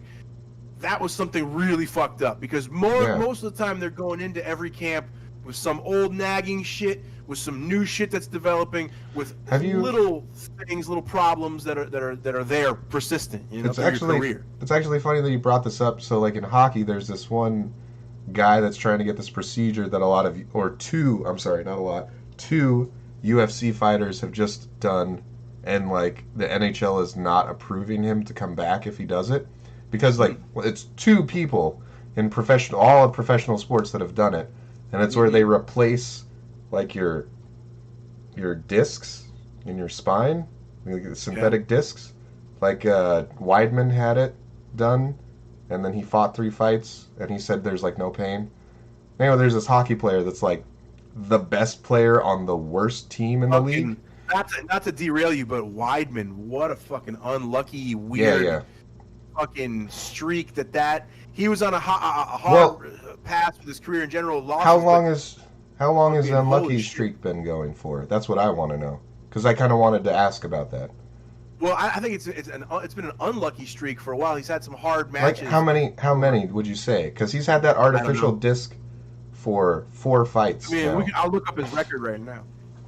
Because I think like he says it doesn't hurt anymore, but like. Right. But it might sacrifice range of motion. Yeah, exactly. I don't think he's the same. Somebody else, they were saying somebody else just had it too in the UFC, and this one hockey player wants to get it done, and the other option is like fusing part of his spine together, which the NHL would approve, but he's like, I'm not going to be as mobile or whatever. I don't know. Hockey's another sport too, man. Like that's UFC on skates with golf. I mean, like it's weird. With golf and football, like, it's very and soccer with soccer rules. One of the few sports that I could like watch and be interested in, frankly. Dude, and I'm telling you, like, I know I was posting before I got banned when I was watching the Florida Panthers play the Tampa Bay Lightning. But man, if you don't know anything about hockey, you should still try to watch those games, because it literally was like 5 minutes of hockey, like high caliber hockey, right? Guys are like, it looks like LeBron James versus like Allen Iverson on the court, or like 2 Allen Iversons on the court, right? And then all of a sudden, nobody hits anybody. They just decide, okay, everybody on the ice is going to start fucking each other up. I've seen a couple of those. I love those. I was just like, holy fuck. Like, but like, gang war real quick. It was, dude, in the 2 games that they played at the end of the season, there were over 200 penalty minutes, and 12 people got kicked out of the game in the first game, and only 4 people got kicked out of the second game. But still, like, that's what you want to fucking see. Like, I want to see my team fucking get so hyped about the playoffs that they're about to go into that they're fucking guys up on the ice. And, like, there's high skill level of, like, the game, too. Like, mixed in. That's why I like hockey. Can you look up what year Weidman got the surgery? Yeah. Because we'll run back. So I'm looking like... So he lost his strap in 2015 to Luke Rockhold. Okay, and then he dropped the fight to Yoel Romero. He dropped the fight to Gegard Mousasi. 2016. June 2016. June 2016 is when he had to fix the herniated disc. June 2016. So November of 2016, he lost to Yoel Romero, and then April of 2017, he loses to Gegard Mousasi. He wins against Kelvin Gastelum in 2017. Then he drops 2 in a row. He drops one to Jacare Souza, and he drops one to Dominic Reyes. Those are 2 pretty hard losses, if I remember correctly. And then he wins against Omari Akhmedov in 2020, and he just lost that fight to that horrific injury, Uriah Hall. So his record has been up and down since that surgery. If that was in 2016, it looks like it's literally like they had to cut out. I'm looking at I can't show it on YouTube. Picture, but like image. He's missing like this chunk of his neck, and he's like showing. I don't know why he's like lifting the bandages to show people. It's fucking disgusting. No, I mean, I'm sure he's showing people because reporters and people are asking him and shit. Yeah. God damn. But man. Yeah, listen, that's a guy though who he's never had a step down in like the level of competition that he's faced. True. So his record being like win for loss and shit, it's not that shocking like at that level. You know what I mean? So maybe the surgery isn't that bad then. And again, he's still up there competing with guys. You're talking about Yoel Romero. He's taking losses to Dominic Reyes. These are fucking killers. You know what I'm saying? Like at any weight. Well, you said his last fight was like a devastating loss, but like but sounds like up to that. Injury. Yeah, well, I mean, didn't he fucking like that also Anderson Silva on his leg? Yeah. But I mean, like he told me, he was like, you don't understand, like his leg bent backwards, and then later on when he got checked out by the doctor, his leg was also broken. That's how hard they hit each other. I don't know if you knew that. Oh, who? What's his name? Weidman. Weidman when Anderson Silva broke his leg backwards around his shin. Chris Weidman was like, yeah, my shin was also broken. So like. Really? I didn't know that. Yeah, he said he got like a couple hairline fractures down it, and he's like, I guess I can't stand on it. That can happen from like running too, right? Like, yeah, but he said it was, they were like so deep that he couldn't stand on it. Like he was like, what's wrong with my leg? I know I broke a dude's leg, but after the adrenaline. Yeah. Listen, both of them heard from Uriah Hall if Uriah Hall had a but again, he maybe it was a knee issue too because he checked it with his knee when Anderson kicked him. But either way, that is insane to happen. Like that when that happened to Anderson in regards to him, and then it's just so improbable and amazing that could happen like that. Like wow, I mean, just fucking wow. It was like a mind blowing to me. Like, and it's like, wait, who that happened to? Because you see the injury first, like they show the headline, and it's like, wait, that's Weidman. It happened to Weidman. Yeah. What the fuck? Like, he accidentally did it to somebody, and then it happened to him. Like that's statistically pretty low. And honestly, like the class of Uriah Hall and the class of Anderson Silva, and just echo the class that Weidman showed when it happened to Anderson, like and with showing respect and all that stuff. Like, so it's wild, man. That's wild. That's wild shit. So it's not the neck thing. It sounds like that's. I don't think so. I don't think so. That's actually really good. I think he's had a tough career. He's had a career full of the toughest guys in any division, and I think in a couple of those, I think that Dominic Reyes fight, he might have been at 205. Like, and he beats them though. Like you said, he's like one up, one down. Like he's not a fucking slouch, bro. I think the most he ever lost was like 3 in a row. Mm-hmm. And that looks like it was before his neck injury was fixed. That was probably that's probably why. That may be where you see the biggest shift in his career stats because when he lost his title to Luke Rockhold, he then lost to Romero, and then he lost to Mousasi. Does anybody like Luke Rockhold? I mean, I don't know. Maybe chicks that would fuck him, probably.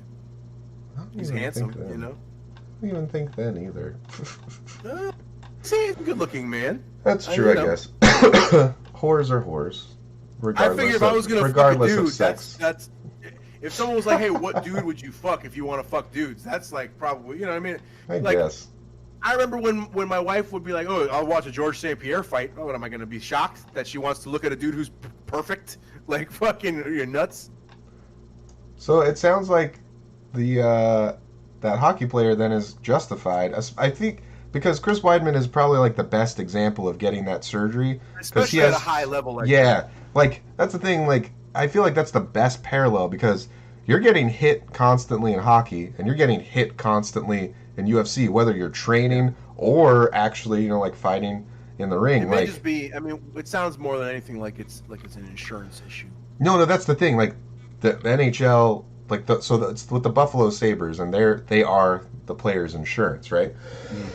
And they're saying they don't want to pay for it, and the NHL as a league is like backing that decision.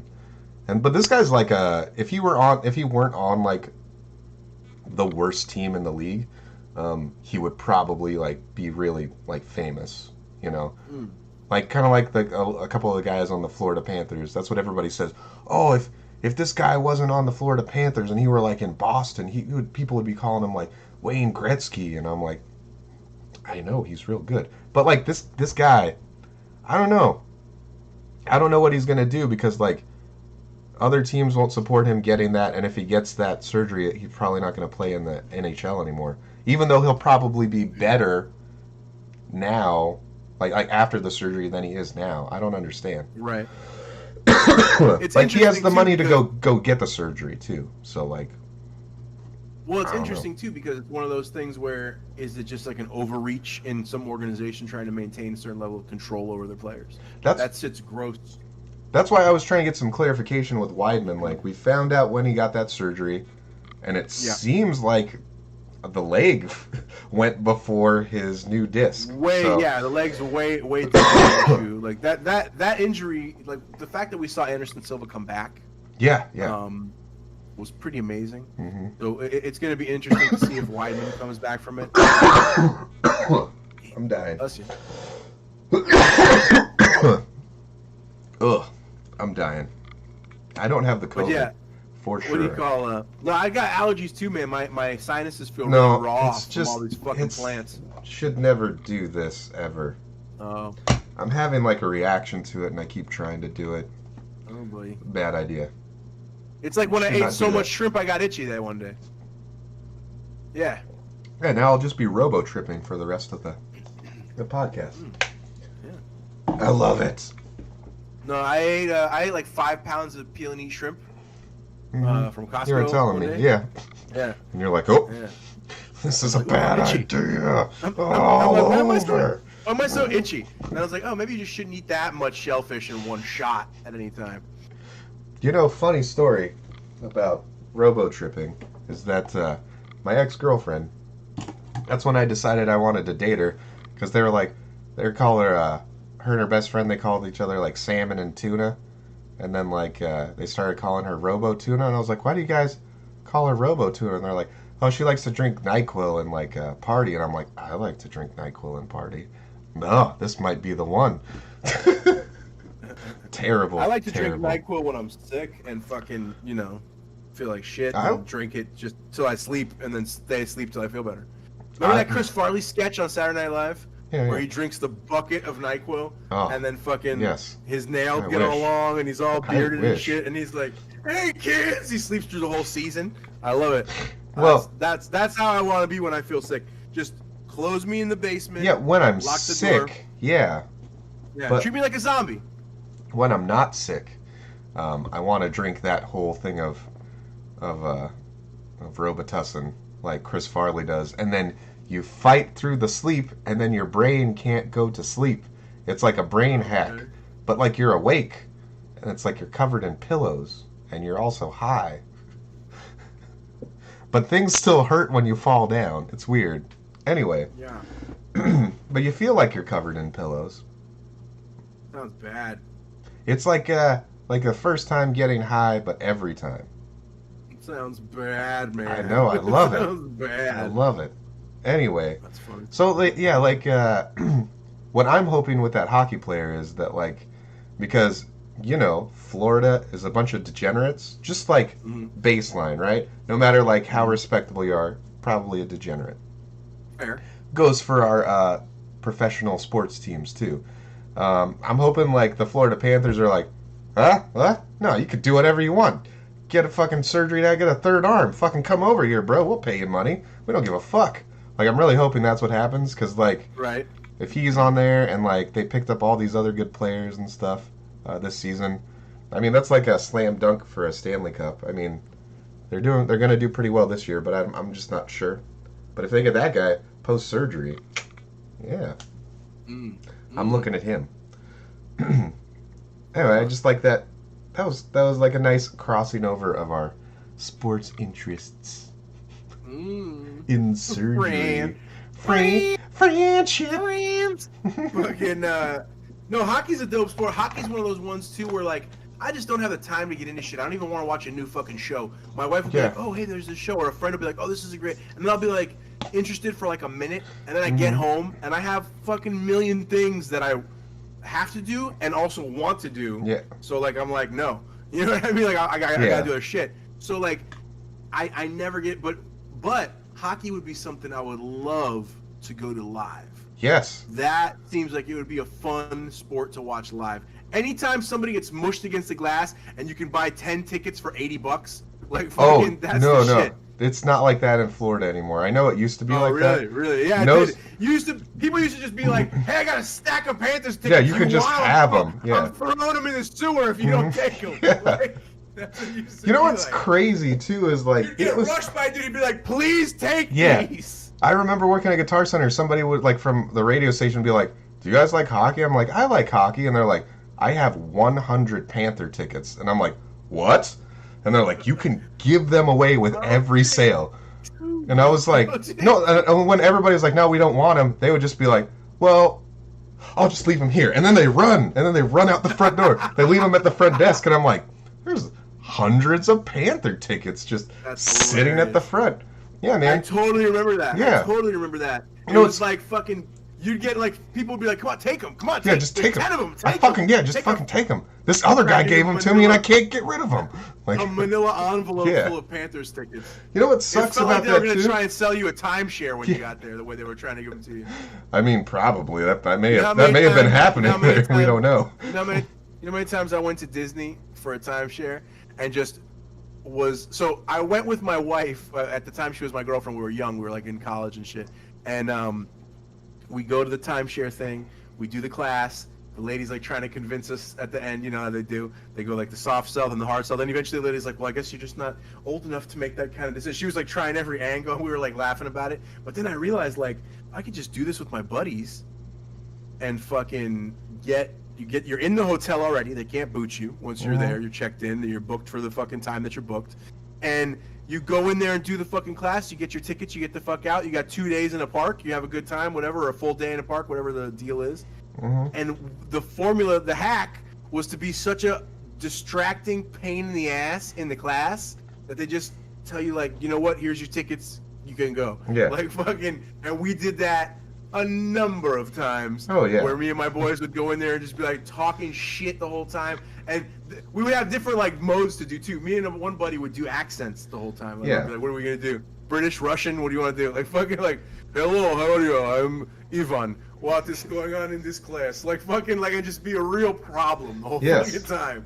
This is not how making money works. You are making lose money. What are you saying about I shared time of house with people? What if I come, someone is here, and I shoot person? Like fucking like. They're like, oh no, this is a real Florida. Just like, you know what, sir? Why don't you guys come here and like fucking take us to another room? You know, soft sell us real quick. We'd act confused, disoriented, frustrated, and angry. And they're like, you know what? Here's your tickets. Have a nice day. Like, oh man, great. That sounds hilarious, dude. And that's what you think. We should do that, Mike. Yeah. We'll film it. We should get body cams on. Oh man. Why? Yeah, we should. There's lots of things we should send separate groups into the same thing. Yeah. So they can film us doing the thing. Yeah. And we can film that. You know what I'm saying? Like vice versa. And like different groups have different objectives. Like you guys are 2 surly English fucking hooligans. You guys are 2 Russian gangsters. No, I mean what I'm talking about is we like characters. Book characters. No, we what we do is we book the whole class with plants. So like the normal people that are there, they're the ones that are actually filming everything. They're like, oh my god, I gotta get this for YouTube or whatever. But they don't know that, like, the people don't know that everybody. Well, what we do is we send one crew in that's specifically just to film shit. Yeah. Okay? And then we have several plants, and then Yes. like you said, like maybe like 50%. If we could book 50% of a class just plants. Oh yeah. Oh my god, dude! We have enough lunatic friends that would do it. Yes. That's fine. We have. Yeah. Oh man. Oh fucking jeez. Is that still a thing? Are timeshares still a thing? Yeah. I mean, I know yeah. my aunt, she bought all into a couple timeshare things. And I mean, it's pretty nice. Like whenever we travel anywhere, she's like, I've got 5 timeshares here that we can all share. And I'm like, yeah, all right, let's go. Like if we ever go to Vegas, I could just like hit up my aunt and be like, hey, are your timeshares available? She's like, looks like 3 of them are. I'm like, that's enough. Dude, you know? I'm telling you. Her Hawaii that timeshares are we may have just made some content. We may have just struck a golden idea. All right. Fucking, that might be hilarious. Okay, that might let's be work on it. ridiculous. Let's work on it. Yes, excellent. We would just have to make sure we had people who would stay in character and locked in the whole time and not bail on it if it got weird or choppy. Like just fucking be. I know. Go deep. Yeah, I know one person that could stay in character no matter what because I know a couple people that I'm thinking of that we could I worked pull with into him. that. And he would do this for fun, never break character all day, and then would be leaving at the end of the day. He's like, "Well, that was fun." And I'm like, "Holy shit, you did that the whole like we worked at this Costco for 10 hours." My buddy Gabe and I would do it when we worked at Wings Plus. We'd pick an accent and ride the whole shift out, fucking in character. And we even would. There was one time we were fucking doing English like Cockney accents, and a fucking English couple came in and they were like, "Where are you from?" And Gabe was like, "We're from Shropshire." And fucking he's like, "Where was that?" And he's like, "Just outside London on the south side." And like fucking.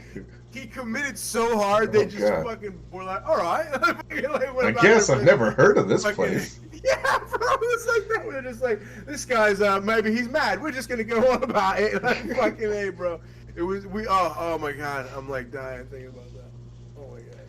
Yeah, but we would do that all the time. Hello, pick up, you're calling for chicken wings? Yes? Fucking, just all day. It was the only way to get through a job like that and not hate it all day. Oh man, I remember. Yeah, I worked at KFC. We used to do like tons of shit like that. Oh man, but that was child. So my old guitar player Ryan said that working at KFC made him racist against Spanish people. Really? Yeah, from working with them? No, from like I guess working in a mostly Latin American neighborhood at a KFC that was on Dixie. Maybe, I don't know. But he worked in several of them. But he was like, okay, he would apologize to me directly. He would be like, I'm sorry, bro, I'm not trying to. I'm like, I don't care. Like, I don't care. Like, I don't care if you hate Latinos. Like, just because I am one, I don't give a fuck. And he would just be like, they treat me like shit, bro. They treat me like shit, bro. I'm like, yeah, I get it. Like, we don't like you. Like, I get it. Like, you're fucking blonde-haired, blue-eyed white boy who sounds like a blonde-haired, blue-eyed white boy. Like, they're not gonna treat you nice. Like, poor guy. It is what it is. He was one of my favorites to take to Miami and be like, hey, here's 20. Yeah, you told me. Get a pack of blow. Gabe was my absolute favorite because Gabe would like be like sign language to people and jump in. But yeah, it was great. Ryan would just like melt. Like Ryan was just like yeah. That sucks because most white people in general are not the thing that minorities hate, and they're just trying to be friendly people. And then they just get the short end of the stick because, you know. He really got it. It was a rough neighborhood sucks. I think he was working into. It was always funny. It made me that's the other thing, too. Laugh. Like, if they're working in the rough neighborhood, then that means they're definitely not that person that you hate, you know? Right. Like, what? He used to crack me up too because, like I said, he would apologize to me for that. Like it was something to me directly. I'm like, bro, I don't give a fuck who you hate. It's like you don't hate Spanish people because like you're my friend, you're in my band. Like it's like you hate these people that come into your work. Yes, like that's who you hate. You hate specific people who you're dealing with. Yes, you happen to work in a Latino neighborhood and fucking that's who you're dealing all with cunts. All day. Yeah, your clientele is assholes at your shift. That's so. But it was just funny to me that he would be like apologizing because he felt like it was making him racist against Spanish people. I don't know, man. Like, I think it's specific. Like I never had any problems with Cubans, even when I was like, I'm gonna die tonight, like in Miami, right? I don't know. What I mean? It's one of those. It's one of those things where it's just like a circumstantial thing, bro. Yeah. Like, there's times where I've been with my Cuban family that they say some horrific shit about white people or black people or whatever. Like Latinos just are in the moment, bro. Like we're not like there's not like a general consensus. Maybe that's why I always had a good time with Cubans, because when they would say horrific racist Asian, like borderline Asian racist shit, I'd be like, I've heard that before. That's hilarious. Dude, man, like, so my dad had a good buddy named Hank, and I forget if Hank was Korean. Oh, they were best friends. Or what? Fucking, but he was his buddy. I don't remember. It wasn't my friend. It was my dad's friend, like a coworker friend. And Hank came to a family function, and my family was like talking Spanish. And he's like, "Oh, what are they saying?" And my cousin goes to him, "Oh, they're saying, Cubano habla mierda, pero los chinos come mierda." And he's like, "What does that mean?" He goes, "Oh, Cubans talk a lot of shit, but Chinese people eat shit." And Chinese with Cuban slang, everybody who's Asian is Chino. Like there's no like distinction of whatever. You might hear like an most old, Spanish, most Spanish. You might hear a more progressive Cuban be like, Japonés, no eres Chino, eres Japonés. Yeah. Be like, but it's only Japanese and Chinese. That's the biggest. Yeah, I've never heard a Cuban of a certain age or older be like, he's Korean. No, like they don't. It doesn't. Pile what? I'm like, yeah, Filipino. Filipino, no? Fucking. Oh, like the nurse. Like the nurse. Yeah, that's it. That's it. That's all I was. They're like, oh, like the nurse. You might have a couple of guys who went to Vietnam, right? Cuban guys who were in Vietnam, who fought against the Vietnamese, and they're telling you a story about Vietnam. They're like, and we're going through the jungle, and I saw this chinito looking right at me, and you're like, you know he's this Vietnamese guy. You were there. Like, you just call him a chinito. What are you talking about, uncle? And it's like, that's just the way they speak, man. You gotta like. It's one of those things where you can't. I don't know. Well, that was the thing. It's not like, hateful. It's not really no, it's hateful. not. They just don't make that distinction. I think that's kind of what like I say. Like I always have a great time when I'm around Cubans, because when they're talking, I'm like, oh no, that's funny. Like no, I get it. Yeah. Like and Cubans are funny. We're funny in general. We know. I love laughing. It's a fast pace. It's a fast pace. I love the quick, I love the quick fuck you, no fuck you. Serious? No, it's not serious. We're fucking. Every race and everybody has a nickname. Every group has a nickname. There's all kind of shit like that. Like, and like I said, you don't see hateful shit come out of it a lot. And it's just the way they talk. Why? So here's my thing. I think I've seen like one. Why? No, like I think I've seen one fight at like an all Cubans party, but it wasn't even like a fight. I haven't seen Cubans fighting at parties. Just my personal experience. I've been to a lot of Cuban parties. My family was pretty wild. I came from some wild folks. And there was a lot of boxing. No, that's not what I was talking about. That's not what I was talking about. No, I'm just saying that would be the genesis of some. Because they would they would fucking glove up sometimes, and they would fucking. Some people would get the shit beat out of them, but they were laughing at the end. They're like, you fucking got me. I should have fucking come around. I'm like, oh, that's brutal. That's brutal as fuck. But everybody's laughing. I'm talking about a legit fight. I saw maybe one, and then another one, another time where it was a little standoffish, and then they fucking some girl fucking put fucking drinks in their hand, and she made them fucking shake hands, and then all of a sudden everything was cool. But But I've been to if you go to a Mexican party, somebody's probably getting stabbed. That's just my personal experience, and it's probably a brother stabbing a brother for not even a girl or anything. Again, that's one of those things. South Americans, holy shit, somebody gonna die at a party. But that's those groups of South Americans that you've been with. It is what it is. Because there's also South American nuns. And South American nurses and South American bankers and shit. I know. It's all relative. It's all relative to where you're at in that second. So it's it is what it. But again. But I've been to a lot of Cubans. I went out searching for Oye. When I was drunk out at night, I'm I'm gonna go find somebody. Oye, and I'm I'm gonna party with them. And my friends would be like, "What? You don't even know?" I'm gonna go party with them. Bye, goodbye. You fucking people are lame. I'm gonna go eat some good food and get fucked up. Like, I was searching for that shit when I first moved down here. The Cuban way. Dude, I fucking love that shit, man. It happened at when I worked at the one shitty tattoo shop on the corner of Military and Southern. I wouldn't even say just Cuban though. It's Caribbean people in general. There's a very eat, drink, and be merry. Yeah. Vibe. Mm-hmm. I think when you come from a place, because I find that to be the same, honestly, with people from England and Ireland. When you live somewhere that the ocean can just take it back. Yeah. Like when you live somewhere that like a bad storm can like really change everything. Mm-hmm. Like I think it makes your personality like you don't give a fuck about getting nowhere on time. You don't give a fuck about, you know what I'm saying? Like certain shit in life when it's like, oh, the hand of the sea might rear up and fucking wipe us out. We're not gonna really complain about certain shit. We're not gonna worry about if the bus is on time or not. Like I find Scotland's like any people that I've met and kicked it with from the Caribbean or from an island. From island culture in general is like a lot more like the Filipino people are a great example of that. Where out of like the Asian culture, you guys, the Thai people, like are known to be more like laid back, chilled folks. You know what I mean? Like, and that's a more tropical vibe in those countries, right? Like a more like if it's hot, shit's slow. Like that's what I feel like the correlation in a lot of places. Filipino time. Yeah, that's all I ever heard about growing up. Why is everybody late? Filipino time. And I'm like, but I'm early everywhere. I feel like all the people who are like super regimented cultures, that's like cold places. Because if you're not regimented, when the cold comes, you're going to be fucked. Yeah, but I don't know. You still kind of have to do that in the Philippines, but I don't know. Sure.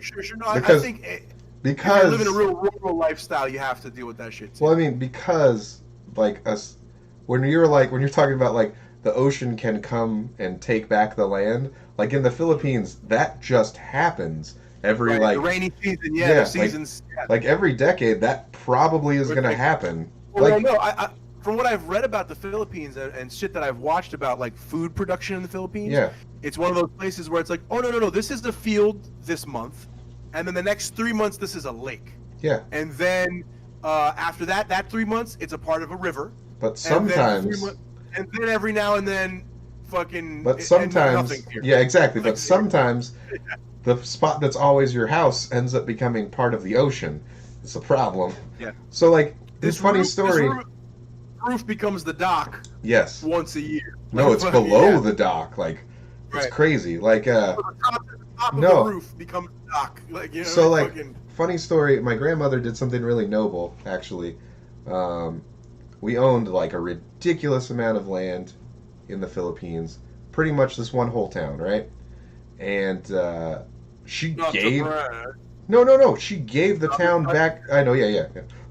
You know, we were collecting taxes. I mean, we owned a town or two. We owned a town in a third world country, so like owning a corner store. Anyway, equal value. Fucking hilarious. So she did like a pretty noble thing. She gave everybody their land that they lived on. Wow. Like, and then I don't know if you remember when that tsunami hit like Samoa and killed like a ridiculous amount of people in the Philippines. So it killed everybody in the town, and we got our land back. So we have that town again, and now people live there. So she's real weary to give it back. She doesn't want everybody to die again. Oh my god. I know that's weird. But it was like this big thing. It was like this big thing in the Philippines. Grandma's being a land baroness just out of superstition. When she's like, I just don't want them all to die. Yeah, she's like, no, like everybody gets to live there. Like there's no money or anything. Like everybody's cool, you know. Like she's a what's the? I'm looking for a terrible phrase. Whatever. She's a fair god. Anyway, no, like no, but like yeah, I was just like that is crazy. It was a big thing in the Philippines because like our family's like pretty famous, so they're like, oh look at this big thing that they're doing. They're so philanthropic. Oh, what great people. Dead. Just all people dead. There was this terrible point in time where like I was telling people like that I didn't know that all the people died, right? And you know Google Maps just every once in a while takes pictures of everywhere. Oh my I was God. like, yeah, oh, check out this land that we own, and it was just bodies in like the river, and I was like, oh no! And then that's when I like called my grandma. I was like, what happened? She's like, oh yes, everybody has died. The That monsoon is took everybody. crazy. It didn't take like everybody, but like it was, But like it everybody. a very large percent of the town died. enough people to be like everybody. Yeah, Like, everybody, yeah. yeah. It And if you sucks. didn't die, a bunch of your people probably fucking Yeah, died. no, like whole families were wiped out and stuff. It kind of sucks because the other thing that kind of sucks too is like the reason my family owns that town is because it's kind of like distant relatives. So like I lost like a whole town of my relatives technically in like Bro, one how shot, hard? you know?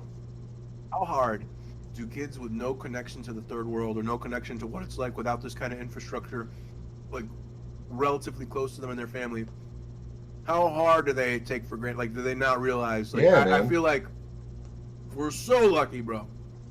It's So crazy. lucky. It's really crazy because like, so that town, my grandmother and my grandfather grew up in the same town. They didn't even meet each other ever because the town is kind of big, right?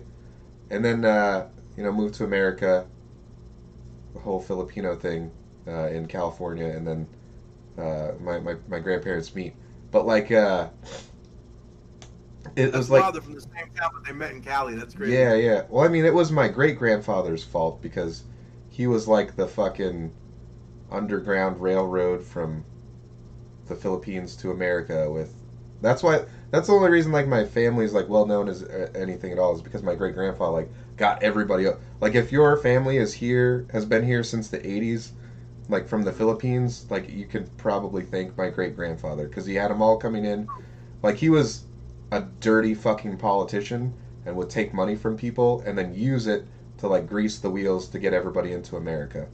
So he had everybody coming into Virginia and California in the Interesting, man. in like actually from the 60s to the 90s that was like his gig. It's crazy. That's so cool. Yeah. So interesting. But like so anyway, his whole thing was why he was in America. So his family was like the wealthy family in the Philippines in that region, right? And they owned that town. And it was like a peasant town, right? And he was like in his 20s or whatever, early 20s, and he was like the rich guy, the rich son. Like his dad was like, "Go fucking, this is gonna be yours. Go fucking be a slumlord there. Like figure it out, right?" So he goes there, and he's Learn how to work. yeah, he's engaged to this girl back home, and then he meets like this illiterate 16-year-old and fucking makes my grandma with her. Wow. So he's the disgrace of the rich part of the family, and they send him to America, and then it's just my grandmother and my great grandmother chilling in the poverty town for a little bit until she's old enough for my great grandfather to bring her out and show her that he's like, oh yes, I have stolen much money from the government. I mean, borrowed much money from the Philippines. Wow. Yeah. That's wild. So like Wow. she's actually like related to everybody that died too, which kind of sucks.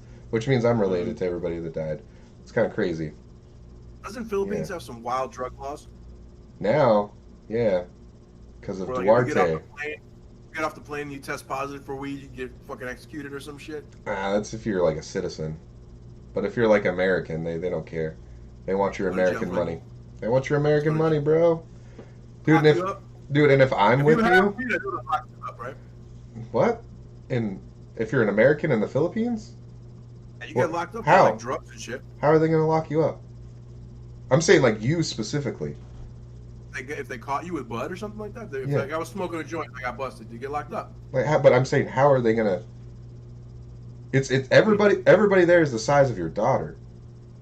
How are 20 guys the size of your daughter with guns that they're not good at using, even as like a hammer? No, I'm saying like they can't figure out how to use it. But I'm saying like I really wish I could explain to you the incompetence of like Filipino law enforcement. I would love if we would plan a trip where we go to Cuba Yeah. one time, go to Philippines. That would be fucking crazy dope. It would be great. We could like probably like with my family like meet Duarte and shit too, and like probably like terrible dude, but get him like on film doing some things that he said he's against. You know what I'm saying? Anyway, Yes. he loves my great grandfather for all the wrong reasons. That's all I'm just saying, how about a nice dinner instead? Like instead of doing anything that gets me assassinated by somebody. No. How about just once again, eat the best food? But let me just once again, we talked about this before. Filipino martial arts is sticks. Yeah. And yo-yos, right? We talked about this before. Like the Spanish guys showed up. They're like, "Hey man, we just kind of want to fuck," and they're like, "We want to fight." And they hit him with a couple sticks. They bashed one dude's head in with a rock yo-yo, and then one guy got shot, and they're like, "Okay, we will fuck you. That is fine. We will fuck you. Want to fuck my sister? That's fine. Like it's good." Like they shot one dude, and that was it. They're like, "Yeah, man, we just want food and fucking. Like that's what we're about." And the fucking Filipinos were like, "Yeah, man, that's all right. I can do this." I wonder why the Spanish didn't take the tact that they took like in other places where they were like, "Hey, bring us gold or we're chopping shit off of you." I wonder. I think they were like, the only thing, like I think they were just really like attracted because the stories that like are like pervasive through the Philippine like lore is that like the Spaniards were so like intoxicated with the Filipino women that they were like, no, we can't fucking enslave these guys. These are like my father-in-laws now, you know, like, and my brother-in-laws. No, we're just fucking all of them. Let's fucking do that. Like, that's what they say, because the Filipinos have the silver tongue. You cannot enslave us. I'm like, really? Are you sure? They did it to so many other people. I don't know. That's what, and of course it's Filipino people telling the story. So you have to take it with like a grain of like a salt mine of grains. Yeah, it's like oral tradition is interesting like that. Cubans are very, very similar. Italians too, for that matter. I trust Italian stuff more because it. I don't know. I connect with it more. Like with. If it's about food, you can absolutely trust. No, that's what I'm saying. Like, but everything else, Italian's history is like, and you can tell because in this recipe right here, and I'm like, oh yeah, no, I believe it. Like their historical references are rooted in like some type of amazing food or like some style of cooking or something, some regional like it. And I'm just like, oh no, that makes sense. No, like I totally understand where those flavor profiles are coming from now that you say that. Like, oh my god, it's interesting. Italy is so interesting like that because it's very true what you just said. Every place has such a specific and unique like style of making different dishes. Like if you're in certain island like off the coast, it's their history. Like amazing artichokes there because somebody brought them somewhere else and they flourished there. It's the story, and if you think about the story of how like those amazing artichokes got there, and then like you go taste where the artichokes they say are from, you're like, oh no, yeah, this is the exact. So that story has to be true, right? There's a school in southern Italy. I think it's on the Asiatic coast, like where my people are from. Mm-hmm. My people are from a place called, on my grandmother's side, called Bideto, in a spot called Bari. It's like Bari. It's in the heel of the boot. I don't know if it's in Bari or in Bideto or Bidonto, like a different town on the coast there. There's a school to make one fucking type of pasta. Yeah. And it's a whole fucking education. It's basically like history behind how to do the one thing, right? That's one dish. What I'm talking about. One dish. Dude. One fucking dish. You got to go a whole school for one fucking dude. I feel like Italians hacked truth in history by pairing it with food because, like, you can't lie with food. It's good or it's not. And that's kind of like who wins their battles in history. It's like these people with the superior nutrition or cuisine. But it's pretty much the thing. Good without doing too much. Yeah. Italian food, like the balance level. Italian food is simple, few ingredients, and let the food do what the fuck it's supposed to do. Like it's gonna do what it does. When you start adding too much shit, that's when like Italian American food, so much cream and cheese and shit added to it, where the real Italian versions of that, so much lighter and more like the layers are more nuanced. You know what I'm saying? Yeah, and I ruin my Italian food, because I use balsamic vinegar like soy sauce. But I heard there's like a region of Italy where like they do that, like Asians do with soy sauce, and I'm like, I guess that's where I'm meant to be, right? Because like That's where you gotta go. that's where I gotta go. Because like literally, I was like, it's got to be a thing, right? Because like I know the sourdough with olive oil and like a shitload of balsamic vinegar is a thing, but then like I know there's a specific like mountainous, of course it's a mountainous town, where they're like, yeah, got tons of fucking balsamic, just dip everything in it. You should use it as your sauce and pasta, nothing else. And I was like, no, yeah. I'm like salivating right now because I fucking love balsamic vinegar so much. All I'm thinking about right now is like a beautiful piece of mozzarella and like fresh Bosnigol and a big fat beefsteak tomato, just doused in balsamico and fucking nice olive oil. Oh, dude. Local praise. I'm fucking good, man. I fucking love that shit so much. That is like the flavor of the sun. It's so bright. It's so like boom, like a big fresh fucking basil leaf that's like tender and fucking a fat tomato. Oh goddamn, yeah. Dude, I'm like, I feel like really blessed that I met that one horrible girl and dated her for a little bit, and then hung out with her grandmother much longer than I dated her. Like, cause it's like she's like Italian. Like I feel like real deal. But she had like lived in America long enough where she could like understand the Italian American version of things. And could make stuff palatable to people that like that. But I was like, no, give me the fucking real shit, like the shit that your like sisters and cousins bring over with them. And she was like, she's like, it's with the fucking on. Yeah. The sauce with the bone. Because that's where the flavor is.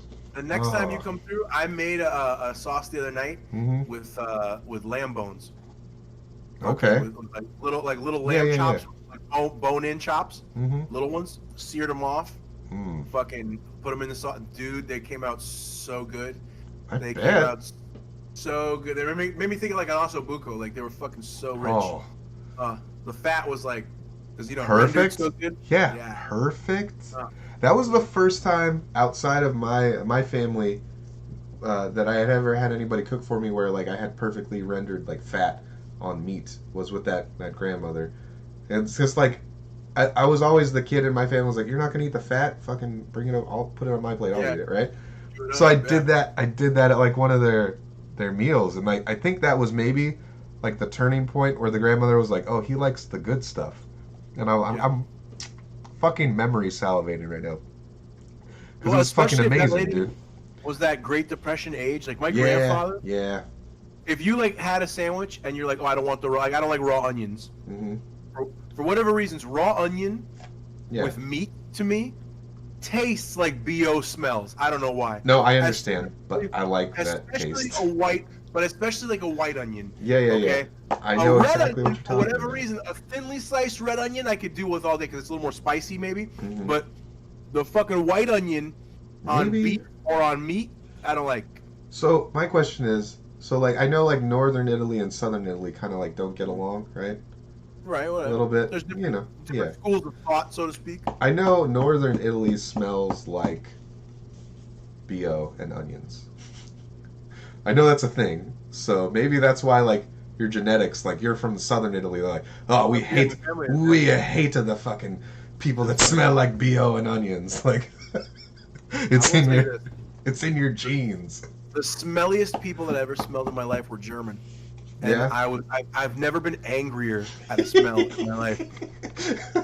I was walking through a Publix, bro, in my neighborhood, and I smelled a smell that can only be described as like I was instantly surrounded by ball sack, like a salt. Like it's like if you walked into an elevator and all of a sudden the people came out of the walls and start beating the fuck out of you. Like that's what it felt like. I walk in this aisle and I look at the guy and I know it's him. Like that sour, raw ball sack, fucking like unmistakable. Like he had been bathing in sauerkraut. Bro, unmistakable. You know when you have like when you do some like hard ass labor, like yard work Mm-hmm. all day, and then you sit down to take a shit before you get in the shower, and you can it's smell your own disgusting. balls Yeah. just wafting up at you. Imagine that times 1,000 plus a dead armadillo in your fucking underwear. 1,000. Bro, so I walked past this guy, and I was like instantly animalistically furious. I was like you know, like the animal part of you wakes up like this, like this is a challenge or something. I don't know what's going on. I hate this man. Like so I try and blast by this guy fast. I'm like, you know what? Whatever I need in this aisle, I don't fucking need it. I don't need this shit. And as I pass him, I pass his wife, and I swear to God, dude, I never smelled a cunt so rancid in my life. And again, it's one of those things where it's like there's no mistaking that odor. You know what I mean? Like it was body odor, but it was like very specific body odor. Like you're not used to the Florida heat. You didn't clean right before getting off the plane, kind of shit. Like how'd you get here? Kind of odor, right? I passed this lady, and I almost retch. That two little stinky ass kids too. And I come out of the aisle. There was this lady cop in my neighborhood. Her name was Marie, good lady. She sees my face. I'm walking out of the aisle like this, and she goes, "What's up with you?" And I was like, "These fucking people smell worse than I ever smelled anything before in my fucking life." And she's like, "What?" And I was like, "Marie, I was like, I gotta get away. I'm like angry at how bad they smell." And she's like, "I'm a cop. I smelled all kind of fucking smells. I've had homeless people in my car." Yeah, homeless people. Of course, that's their go-to. I go, "All right. Go ahead, go take a whiff." She goes, "All right, I'll see you." Whatever. We part ways. I go about my shopping. I see these Germans a couple more times, and I get like furious and avoid them heavily. I get out. I'm walking out of Publix, and Marie's out there by her squad car. She's like, "Holy fucking shit!" She goes, "I never in my life, I couldn't imagine if that was in my car with me. Oh my God!" And it was one of those things where like, I was so happy. That somebody else validated the... I didn't even get along with this lady initially when I first moved into the neighborhood, and her dog passed away, and she got a new dog, and we were nice about it, whatever. But anyway, that moment we were like galvanized as neighbors. It was like you. Well, I'm not the only one. I'm not a vortex here. Like, oh my God. But and from that time on, I've maybe been prejudiced. I never wanted to smell a German again. Germans are nice people. The Listen, few German women that I was with. But you have an association. Yeah, I know. Right? I know exactly what you're saying. I used to live next. That's to why I think all Cubans are cool. Maybe to a dangerous point. There was a couple from the Bahamas that lived next to us when I lived in Miramar, and the lady always smelled like coconut lotion, and the guy always smelled like decent yard weed. And fucking, that's what I associate. Like, I associate that smell with people from the Bahamas, fucking, and so on and so forth. My buddy Z's house was kind of like soury smells. So Koreans like it's the same. No, that's accurate. But your experience. That's accurate. Listen, my boy Gabe would always say like, "Oh, we gotta eat before we go to so and so's house." Like, why? He goes, "Look, because they're Spanish. Their house smells like fucking food." Like fucking. And it's one of my grandparents' house. Is that not accurate though? Like Spanish grandparents' house, my mother's parents, the Italian grandparents, like real. House, to this day, and my grandmother does not even cook that much, but to this day, it smells like the smell of the garlic. Yeah, I was gonna say garlic. Yeah, because it smells like garlic hitting hot olive oil. Because it's super specific. It's the oil that gets into the air that soaks into the house. That's why it smells like that. Dude, and it's one of those things to me where, like, when my grandmother, she's looking at her house. That's why I don't like going to Korean people's houses at all. So much fried gochujang and. But I love that kimchi, bro. I could eat it all day. Yeah, no, that's good. That's fine. And you will shit the best ropes of your life if you eat that kimchi. Because it's like it's a real good probiotic. Yeah, it's like good. Fermented cabbage. It's so good for you. But it's so. I remember the first time I ate it was here in Atlanta. Like 5 years ago when we first moved here. Yeah, I had not had kimchi before. I had not had a lot of Korean food in general. I don't like it, but I love it. Of course, my dad loves it. Cabbage. It's awesome. Beef. Yeah, and Korean food's got a ton of beef in it. Well, I'm just talking about just kimchi by itself. Kimchi. Bro, kimchi fried rice is the shit. I guess. It's rotten fish and cabbage, though. Yeah, it's so good. That's why I don't know, like, how you didn't like the clam decaying. It's not that I didn't like it; it just wasn't good. It was Yeah. if it was good fish, like So kimchi is not like rotten shrimp flavored enough for my father. So I think the clam does he have those little dried shitty shrimps onto shit? They're not dried. What he does is he takes those old, those old glass like water bottles that are like big, like this big, right? Mm-hmm. So he's got like that. A liter. Yeah, no, like the big ones that they look like the things you put on the water. Yes. You know what I mean? Yes. But they're glass. Yes. So he's got this one that my great grandfather. They're like a little shorter than the big ones that go on the. Exactly. Yeah. Yeah. So he's got this one that my great grandfather, his grandfather, used to brine shrimp in that he does too, and it's death. It smells like death, and he loves it. And they're brined, and he keeps adding salt, so that they're good forever. And Dude. It smells like the bottom of the dock under Lake Worth, like beach. You know what I'm talking about? How when a hobo dies? Yeah, when a hobo dies, and a lot of fish, and people have just been dumping their gutted fish down there, and he's just like, oh, it smells great. There's something too. Layers of flavor like that. Like, it may not be something that like everybody can handle, but there's something to it. Like, you know what Tom told me he wants to do? He wants to try that surstrumming stuff. That canned fucking like super high octane gnarly fish. Yeah. So we'll film it. But fucking but so like there's a fucking, I want to say it's in DC somewhere like that. There's a burger joint that uses 100-year-old skillet and they've never changed the oil. Oh, nice. That's probably like the best burger ever. Supposedly it's amazing. Okay. But it's one of those things where some people, shit on it or whatever. They say it's unsanitary, but like, you keep it hot, I'm down. I'm down. If that oil never gets cold, it's good. And that's another thing. I think when people say, when they hear like they never clean the skillet, what they mean is they never like clean it with soap and water. Right. You still have to with a paper towel. Yeah. Paper towel and clean oil. So you are cleaning it. There's also I have one of them too. It's like it almost looks like a little square of chainmail. Yeah.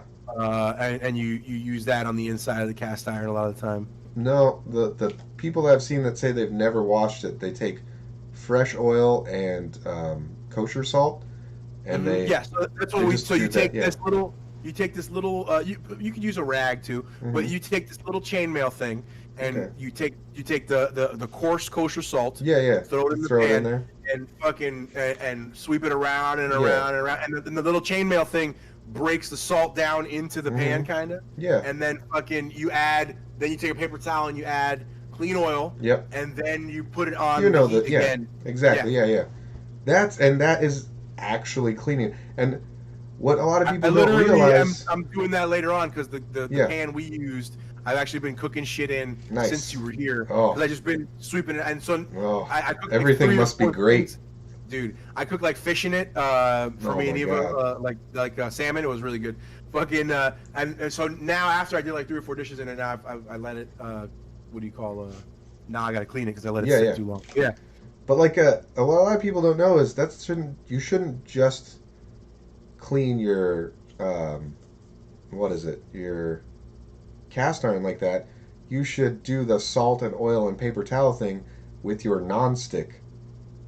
Because even like using a rough sponge can kind of damage the top of it. But if it's like oil, salt, and a paper towel, you can still clean it pretty well, and then you rinse it off pretty good, and then like you use soap on like dish soap on your hands and you wipe it on there. Right. But like if there's stuff stuck on there, I mean, number one, you've been doing something wrong and lying to yourself or whoever you're living with that you've been using metal on your nonstick pans like somebody that's pregnant in my house. But which is not me, because I am not a woman. Anyway, my wife. Not a lady. Anyway, but yeah, that's how you keep nonstick, because like even using soap and water or putting them in the dishwasher, that just gets rid of it. It gets rid of the nonstick properties. Yeah. Listen. Don't use metal ever. I avoid nonstick pans Mm-hmm. because I live with one of these people who disregards the rules of the kitchen. Yes. I live with this person. And part of the issue, honestly, is that she's gorgeous and she's smarter than me. Yeah. So she gets away with all this shit. Things like trying to open an avocado with a fillet knife, with a razor sharp. You told me knife. that. Oh my god. That it's one. Like, you don't want a hand? Makes my asshole shudder like a camera lens. Okay. You don't want half of your hand? Oh god. I came into the kitchen and I watched her doing the move with the fucking whacking it into the seed in her hand, and I literally like I let out a fucking shriek because I knew like this seed ain't gonna stop that. But she does. She just does it. It's something she does, and she's gotten lucky. And that's the thing that I was trying to show her was I took it. And I said, look, even if the seeds, if you're going to, because she's like, I'm using the base of it. Even if you go to the base of it and you push too far forward, and that fucking tip of it goes through the meat, and I showed her how like easily it slid through the meat of the avocado, and then I touched it to my finger. Yeah. I was like, and then I just slowly like dragged it, and it, you know, like a bloodless little cut. Mm-hmm. And I was like, you see that shit? Like this thing is a fucking murder. I take fish off of the fish skin with this. Eva. She's like, oh, I won't do it again. And I catch her doing it every fucking time. Yeah. Boning knife, fucking. The sharpest with the most flex that will really do the most damage if they get caught in there. Right to the fucking like a wire. Like a wire. Oh. It'll cut like a wire. Yeah. I'm getting like goosebumps. I'm getting like chills thinking about it because everybody's done it in a kitchen at one time or another. Oh yeah, that's why that's why this part of my finger, I got a little scar that goes straight because I went straight through to the bone and I was like, oh! I was opening this tightly little packed container one time with a box cutter. It was these little plastic cylinders that I had to open up and take this like weird little battery out of. It was like some stupid job I was doing, and I'm just like, you know, cutting them, getting a good pace going, and for whatever reason, this one I couldn't get, and I set it on my desk and cut it, and my ring finger was on my desk. Oh no. And I went right into it, right? I didn't feel it. Nope. Because it was so fast and so sharp. The whole little meat came off, like a little frisbee of finger meat came off the top of my finger, and I looked, and it was just stark white, and I was like, whoa, that is weird. No blood. And then all of a sudden, all the blood. Yes. And I was like, oh shit. No. And it healed perfectly fine. It was so weird though, and it was so clean and fucking gnarly, and I was just like fucking shocked at how I didn't feel a thing until the blood flow, and then like you just feel the heartbeat in your fucking finger. And painless. A razor sharp knife like that is so dangerous because it doesn't hurt you right away. A dull knife, the minute it hits you, it hurts, and you're like, ow, I'm hurting myself. A fucking razor sharp knife will just go right through your shit until you've done some real fucking damage. Listen, the other day I reached into my dishwasher wrong and I grabbed what I thought was like one of like the regular butcher knives, but it was one of like the super sharp knives that I had sharpened, and I literally just pushed like into like the heel of it a little bit, and I felt that thing where, you know, where like pressure, and then like, you know, like when you're not chopping, you're like demonstrating to yourself how sharp the knife is, where you push down and then you feel like I felt that in my pinky, and I was like, whoa, oh, all right, I'm not going to feel that right now, but I'm going to feel it in a minute. Like, and it wasn't even like at the sharpest point, and I was like, fuck, I really need to put these in here better. But so back to the point of like living with people that don't follow the rules. I think I've told you this story off air before, where I knew my wife had been using metal in our nonstick pans for years, but she had just told me, I never caught her until last year, and she'd always just been like, I don't do that. You told me I shouldn't do that. And I'm like, okay, that's cool. I understand. I just fucking know you're doing it. So she was like all busy or something. She's like, I got to get back upstairs. I just needed to come down here and make dinner or breakfast real quick. And I was like, okay. And then I'm like, I'll clean it up. And she's like, thank you. And then I walk up to the stove, and what do I see but like a big scrape mark from eggs in this nonstick pan and the metal spoon just boom sitting there right in front of the scrape mark. And I'm like, ha! I caught her. So I send her the picture, and the fucked up thing was like, she says, "Oh, you finally caught me." And I'm like, finally? Finally? For you've been doing this for years? Finally?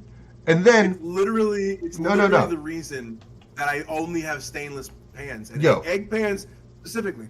So she won't do it now, and do you want to know why?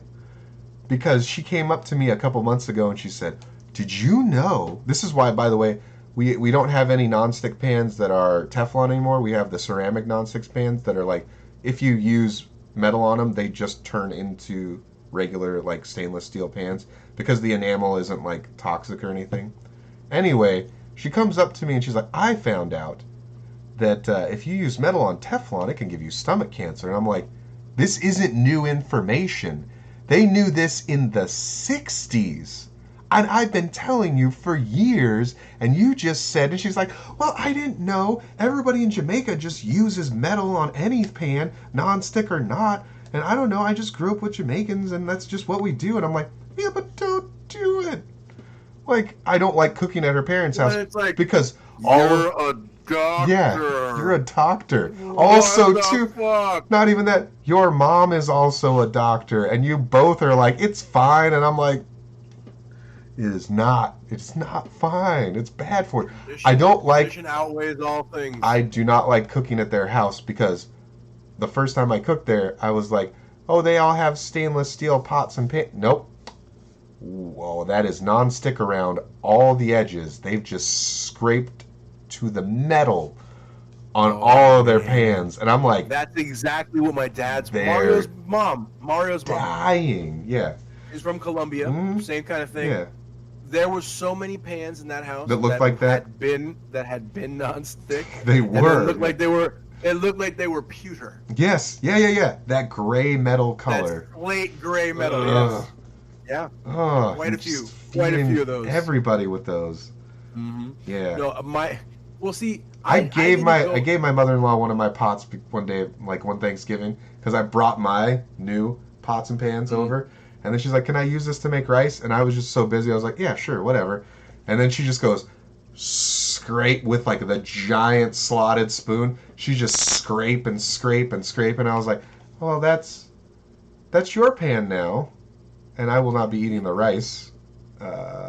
Fuck. She's like, "What do you mean?" I'm like, "You're not supposed to do it." She's like, "You can use metal." And I was like, no, don't. Yeah. It was. I heard it. It made me turn around. You know the sound. I didn't go into my marriage with any. No, it's a horrific sound. It is. No, but I didn't go into my marriage with any food-related delusion because back when I was in, we were in high school still.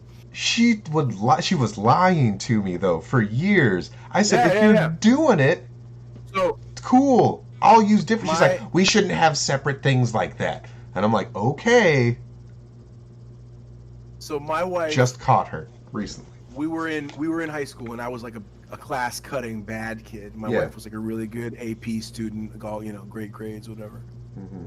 Well, one day she was like, "I'm gonna skip school with you," and I was like, "Okay, I know what that means." What it really meant was she wanted to make me breakfast. I really had different aspirations, but she's like, "I'm gonna make you French toast," and I was like, "Cool, all right, we can do that." And so she starts making French toast. She burns the first piece of French toast in the pan, like to a cinder, like black, like burns it to the pan, like smoldering pan's got to be thrown in the sink, water poured on it, like searing, smoke everywhere. Next pan, okay. I think at this point, looking back, I think she probably didn't put any fat in the pan. Like, she just threw a egg-covered piece of bread into a hot, dry pan. So it was stuck to that pan forever. So again, that pan, next pan, smolder toast. Third pan, smolder toast. Oh. Fourth She's pan. She's trying. Fourth pan, bro. Literal fire. Okay. after that, she throws all the pans in the sink. They have to be like soaked. They have to be like, you know, they're burnt as fuck. And we're like, hey, let's go to McDonald's. So and then we leave. We go out and about, skip school for the day. We go eat food. We have fun whenever we hang out. Mm-hmm. Young love, beautiful time of life. Her mom, though, she's such a good student. Her mom gets home and is like, what did you do this? Like, what is? And Eva goes, you know what I think, Mom? I heard about this happening before. I think homeless people must have broke in and cooked and because Eva was such a good kid, her mom was like, oh my God, we gotta change the locks. Like fucking yeah. And she fully got away with it. Because she never did anything bad. No. Yeah. But no, the confusing thing is like, so I told you about my friend with the rich foodie wife. Mm-hmm. So my wife is actually such a good cook that my friend's wife was like, you should go on like the Master Chef show, and like you could like compete really well. And she's like, yeah, I like to cook. My wife is a much better cook than I am. She's like chef level. She's really great. Her like knowledge of like balance and spice is actually really fucking amazing. And uses metal non-stick though. Like, this tastes amazing. Why does my stomach itch? Like, I can honestly say the same thing for Mario's mom, Samira. Yeah? She was a great cook. Dude, she would make these awesome arepas. You'd wake up in the morning and smell that shit, and you're like, today is gonna be fucking great. Just from that. Like, it's gonna be so a good day. Yeah. But she had a fucking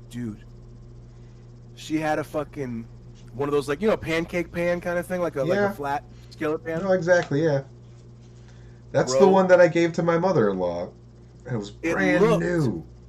It looked like hyperspace. Mm-hmm. Star Wars, like stars. No, I know, yeah. It's from the individual scrapes. And the arepas would be fucking little flecks. Yeah, little specks. Yeah. Because the first side was wet. You know what I'm saying? It would hold on. Your brother says the Mom second can side cook. wouldn't get the flecks. She can cook like a beast, but she would tear up pans. Now, you want to talk about like a badass dish? She would do this thing called chicken sancocho. Okay. It was like a fucking chicken stew with like pumpkin in it. Ooh. And like yuca and corn cobs and that shit. Dope. If you were sick, that was like roids. She would make, like I said, if you smelled the arepas in the morning, you would like, everybody, today's gonna be the shit. But every pan was rough as fuck through the whole house. Do not use metal on nonstick. Oh God. Why does my stomach tingle? I've been eating your food all day. Oh no. I'm pooping hurt. I'm pooping hurt. Why? It's coming out so fast. Almost like there's a non-stick surface on my intestines. Why am I pooping hurt? Ow. Yeah. Oh man. But like, definitely the move is to move from Teflon, and so that's the thing. Like, if you're single and you're dedicated to taking care of your pots and pans, yeah, Teflon's fine. But Teflon's the way to go.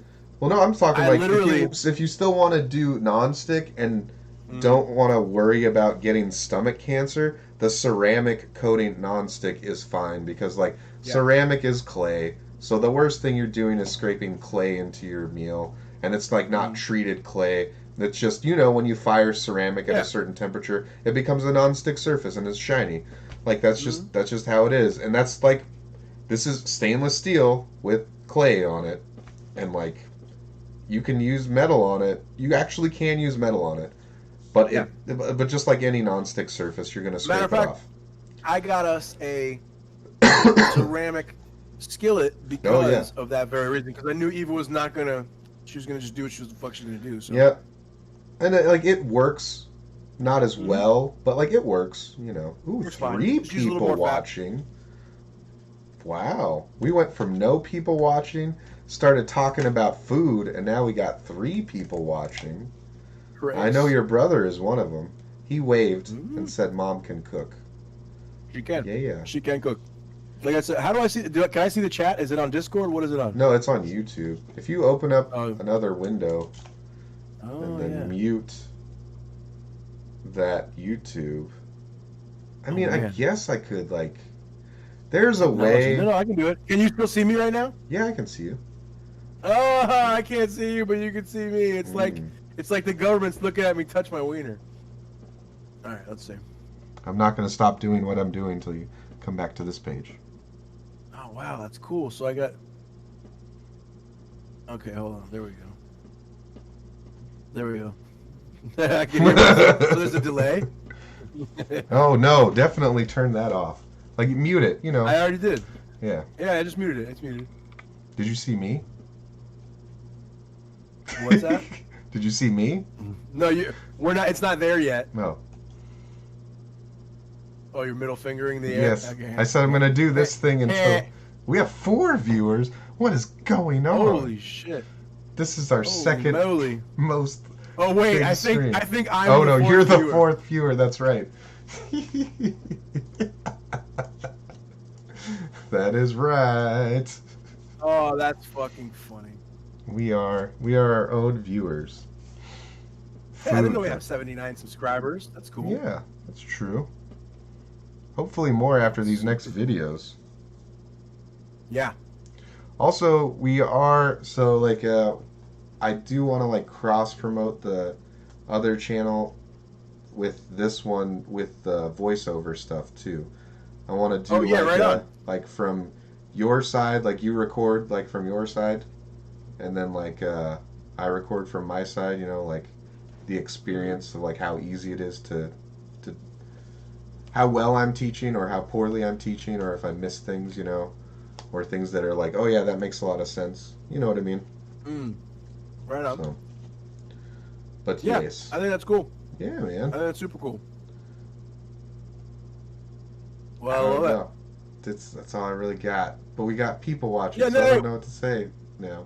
No, listen, it's midnight 30. Leave them wanting more. Yes. We've done our show. They can go back and check out our entire catalog. That's right. Enjoy several of our videos that we've made, and we've got more coming out soon. Yes. There's going to be a fish taco video. There's going to be more episodes of Tom Eats It. There's going to be a badass Mexican pork belly stew video coming out. Yes. So we're also gonna have still the stuff that I'm actually going to edit them tonight. The stuff when you came down in the Airbnb. Yeah, that's the brajol and the meatball. I just compiled everything. So, and did Mario send you the footage also of that? Oh yeah. He sent them to me. I lost them in my computer. I don't remember where I put them. And then luckily he had the thing open again. Watching. Yeah, he still had it open, his Dropbox, and the link that he gave me, and I got it all back. So, also hello to Josh, his your brother's buddy. Says, right on, Josh. Yeah, Josh. Yay! Thank you for coming along on the ride with us. I hope you enjoyed our educational bit. It looks like you jumped on about non-stick cookware and metal utensils. Don't do it. It's been known for, what is that, 60 years now? That causes cancer. Don't do it. And if you know people that are doing it, tummy cancer. It's not a new thing. Have you ever seen anybody go through stomach cancer or any kind of gastrointestinal cancer? It doesn't seem like a great time. Yeah, it seems real bad. It seems like a real bummer. Yeah, real bad. And it's not like something that happens right away, but like if you live in a house where you're just eating Teflon, you know. Yeah, you gotta take care of your butthole, people. Yeah. I think Teflon's great. Once again, take care of it correctly. No metal like ever. Anything else.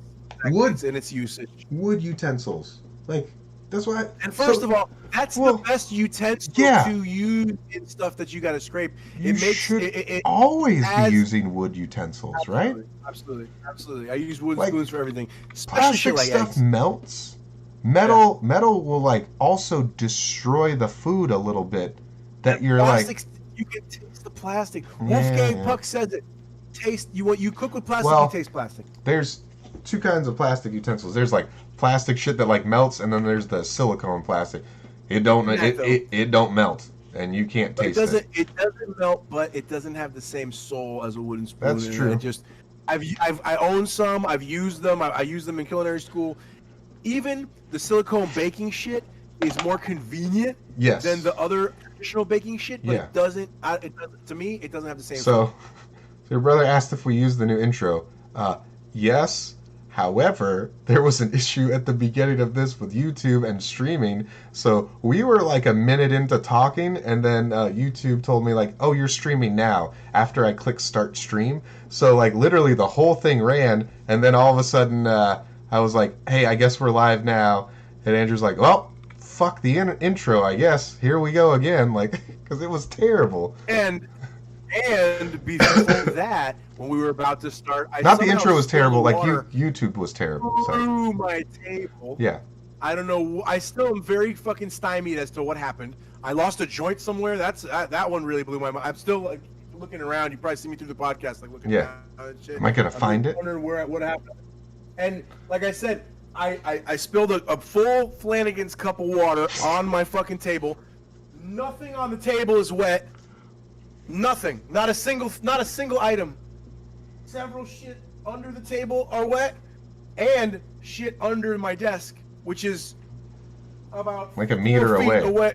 Yeah. I don't know what happened. My mind got broken for like a good 30 minutes when we got started. I do. Yeah. We started late because of that. I was so like shook, but I was like, how did it do that? Like, there was no reason.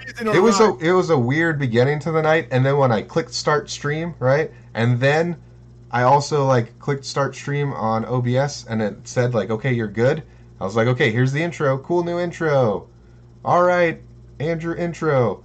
We talk, and I was like, we talked.